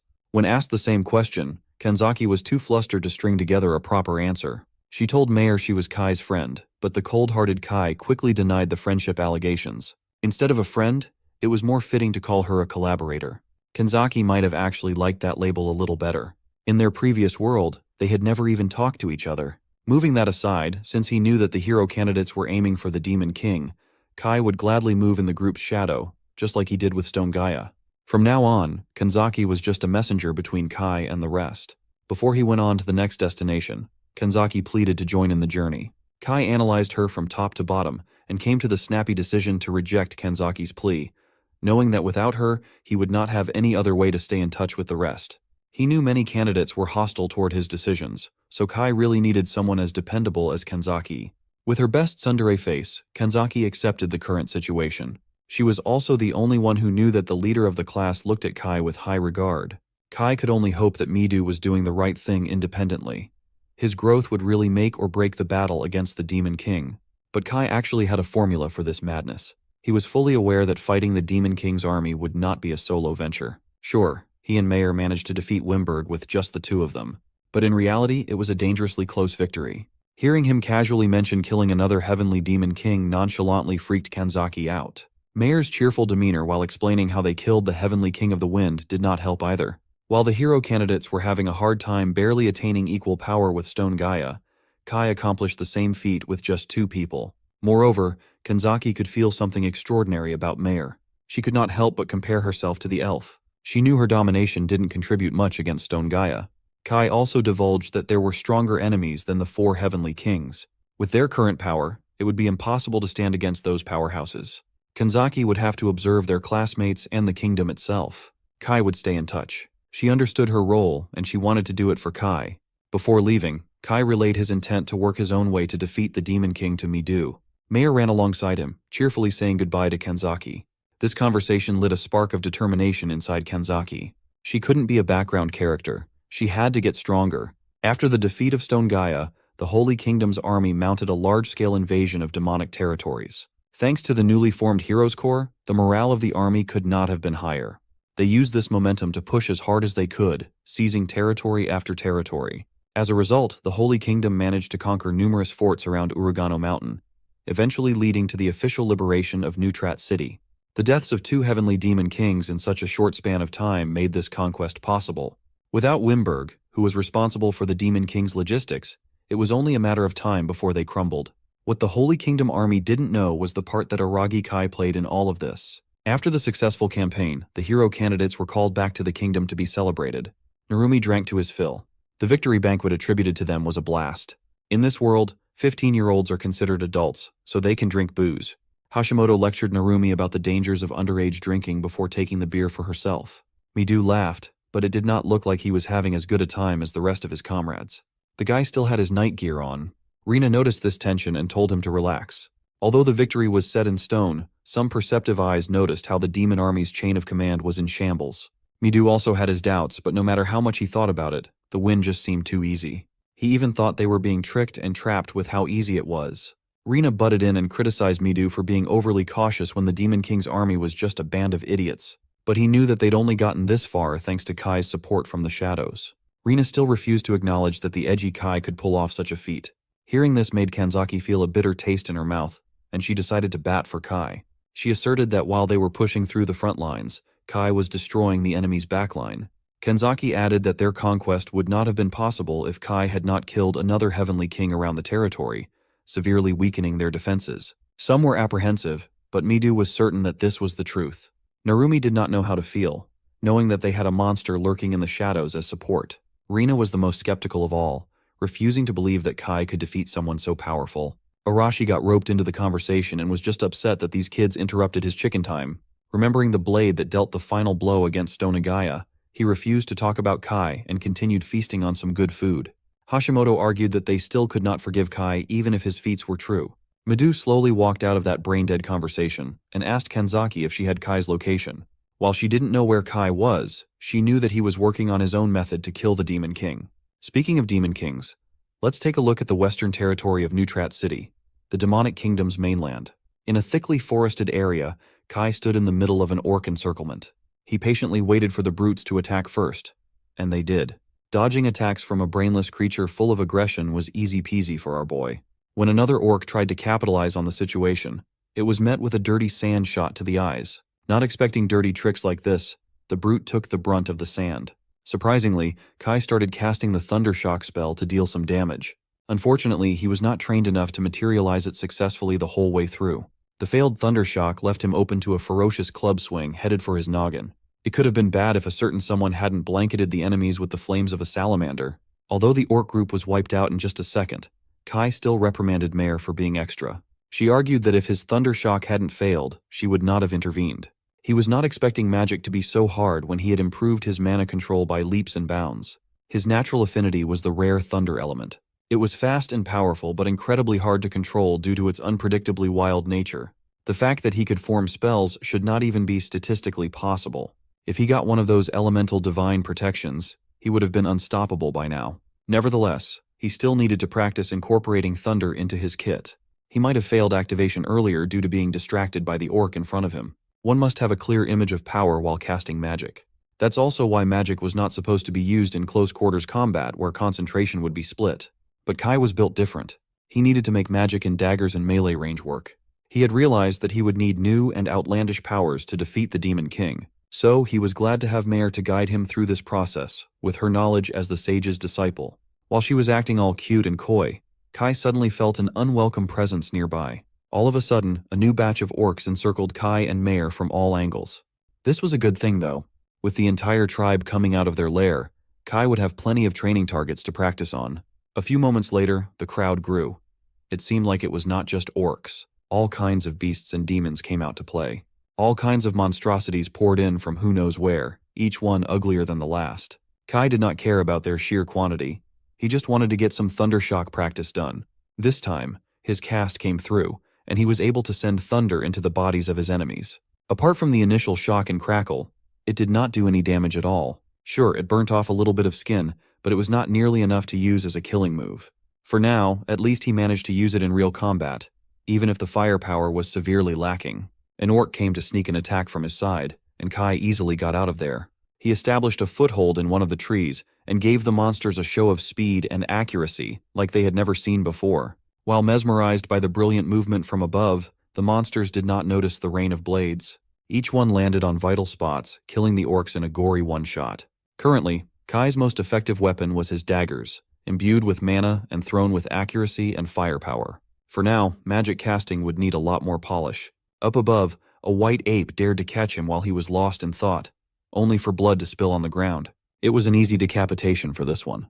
Kai grabbed hold of a tree branch as his thoughts continued. Looking around, the monsters capable of flight were also joining the field. For this, he returned to the ground and waited for the perfect time to move. With immense concentration and multiple lethal swings, he sent the aerial monsters back to hell. Kai took to the air and used the trees as a separator between him and the beasts. Unfortunately, one of those beasts had wised up and used its brute force to knock the tree over. The number of enemies was just too much, so it was getting hard to keep track of everything. That fact did not shake Kai's calmness, though. In the back of the pile was a creature that stood out among everyone else. It was a boss monster. At least Kai could try out some stuff now that he had a suitable guinea pig. With twin daggers in hand, Kai used his extraordinary eye to map out his next move. Meanwhile, Mare was just constantly casting and pumping destruction spells on the unending waves of monsters. With her power, she should be fine as long as she did not run out of mana. Mare really wanted to get out of this encirclement, though. They would just get exhausted at this point.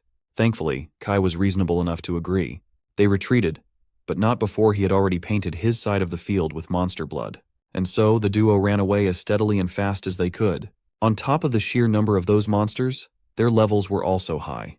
That's what they got for venturing deep into demonic territory. Since demon folks have the ability to control low-intelligence monsters, living in this land was not a problem for them, making it suitable for demons and demons only.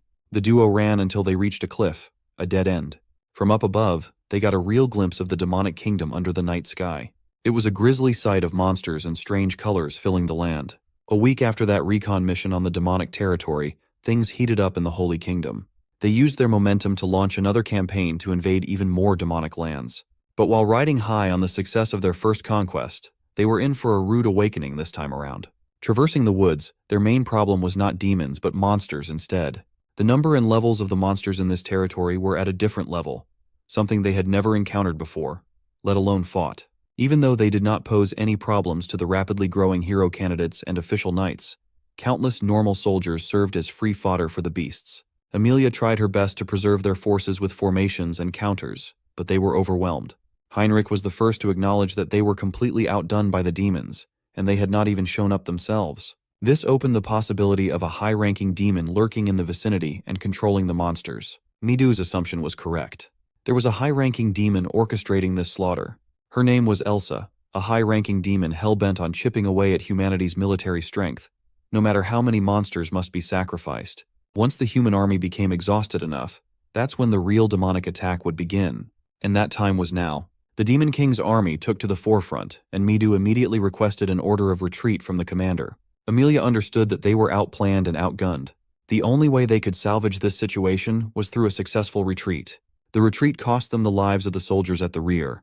Even the demons were underwhelmed by the humans. They had been trying to be cautious, but this was all they had to do to make them turn around and run. The demon soldiers attributed this victory to their boss, the cautious Elsa. With this decisive victory, humanity should think twice before sending another expedition in fear of the demons' military strength. Also, since demons have just conquered the Federation of Beastmen, they could now focus on the war against humans more seriously. If that were to happen, the demon soldiers were confident that they would win. From a safe distance, Mayor and Kai watched the entire battle in silence. They got the info about the Beastmen, and it was surely a cause for alarm. Being the information fiend that he was, Kai wanted to dig deeper and learn more.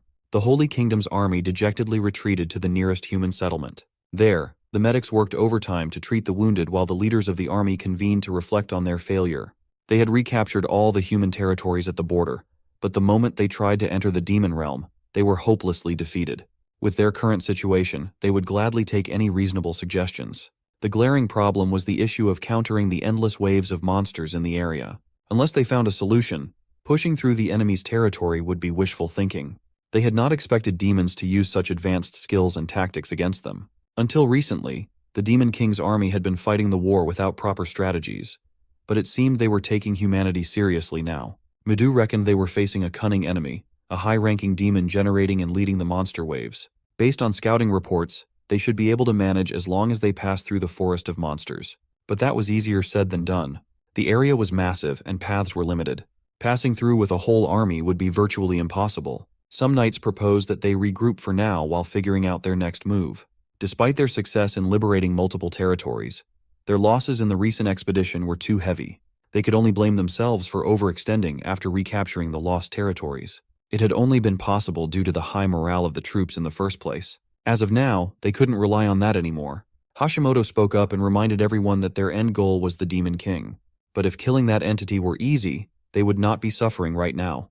When asked if she had any suggestions, Hashimoto proposed increasing the size of their army further. But that would only slow their advance even more, opening them up to even more casualties. No matter how many soldiers they gathered, casualties would just increase along with them. So, Midu proposed that instead of increasing the army's quantity, they should focus on training elite forces. Amelia concurred. This expedition already had the cream of the crop on the front lines. To increase their chances of survival, training these elites would be optimal. It would take some time, but it would be the more realistic option. The knights liked the idea, but Midu felt inexplicably restless with this route. The goal of the kingdom and the goal of the hero candidates were vastly different. While Midu and his gang aimed to kill the Demon King and return home, the Holy Kingdom was trying to solve its own problems. That's precisely why the high-ranking knights were fine with maintaining the status quo, afraid to rock the boat. Heinrich sensed Midu's uneasiness and urged him to speak his mind. Based on the current discussion, the campaign to defeat the Demon King would take years, and they could not afford to wait that long. According to Amelia's timeline, it would take roughly 2 years just to recover their strength.